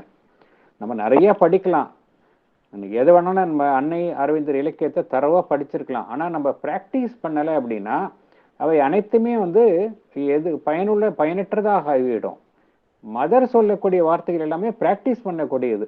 இது வந்து நம்ம வாழ்க்கையில் அப்பதான் வந்து நம்ம இந்த கான்சியஸ் லெவல் ஆஃப் கான்சியஸ்னஸ் நம்ம வந்து இப்ப இருக்கக்கூடிய நிலையில நம்மளால நேரடியாக இந்த அதிமானச நிலையை சூப்பராமெண்டல் லெவலுக்கு உயர முடியவில்லை என்றாலும் கூட, நாம் இப்ப இருக்கக்கூடிய நிலையில அடுத்த உணர்வு நிலைக்கு நம்மால நிச்சயமாக வந்து உணர்வு நிலையில முன்னேற்றத்தை நம்மால் காண முடியும். அது மாத்திரம் அல்ல, ஆன்மீக ரீதியாக மாத்திரமல்ல, வாழ்வில் ஏற்படக்கூடிய சக மனிதர்களுடன் ஏற்படக்கூடிய இந்த உறவுகள்ல ஏற்படக்கூடிய நம்மளுடைய சிக்கல்களை நம்மால் தீர்க்க முடியும். தவிர்க்கலாம், பிரச்சனைகளை தவிர்க்க முடியும். எப்பொழுது தவிர்க்க முடியும் என்றால், மேலும் நம்முடைய உணர்வு நிலையை நம்ம உயர்த்தி கொள்ளும் பொழுது நம்மால் மற்ற மனிதர்களுடன் ஒரு நல்ல உறவை நம்மால் ஏற்படுத்திக் கொள்ள முடியும். மற்ற கருத்துக்களை நம்ம வந்து அடுத்த இதில் பார்க்கலாம். அடுத்த இதில் நம்ம வந்து சினாப்சிஸோட பார்க்கலாம் நம்ம. Thank you.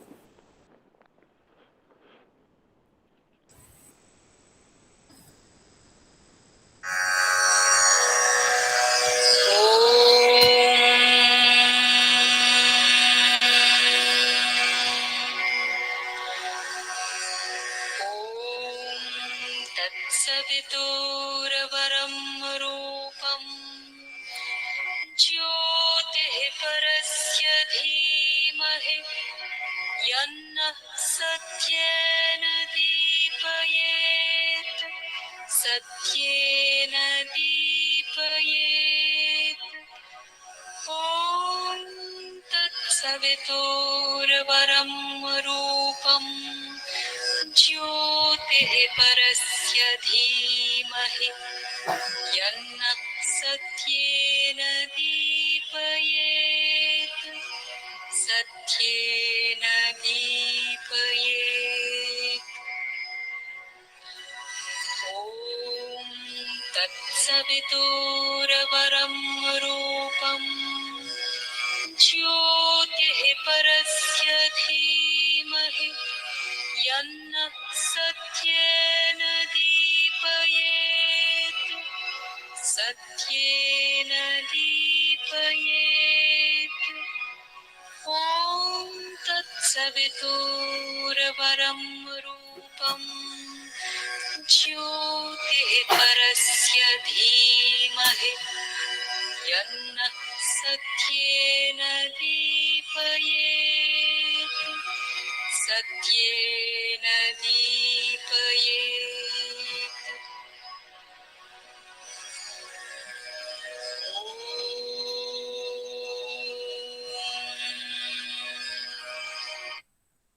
Thank you, sir. Thank you. பகவானுக்கும் அன்னைக்கும் நன்றி. Thank you, sir. Thank you, sir. Thank you, sir. Gratitude, Master Aurobindo. Thank you all.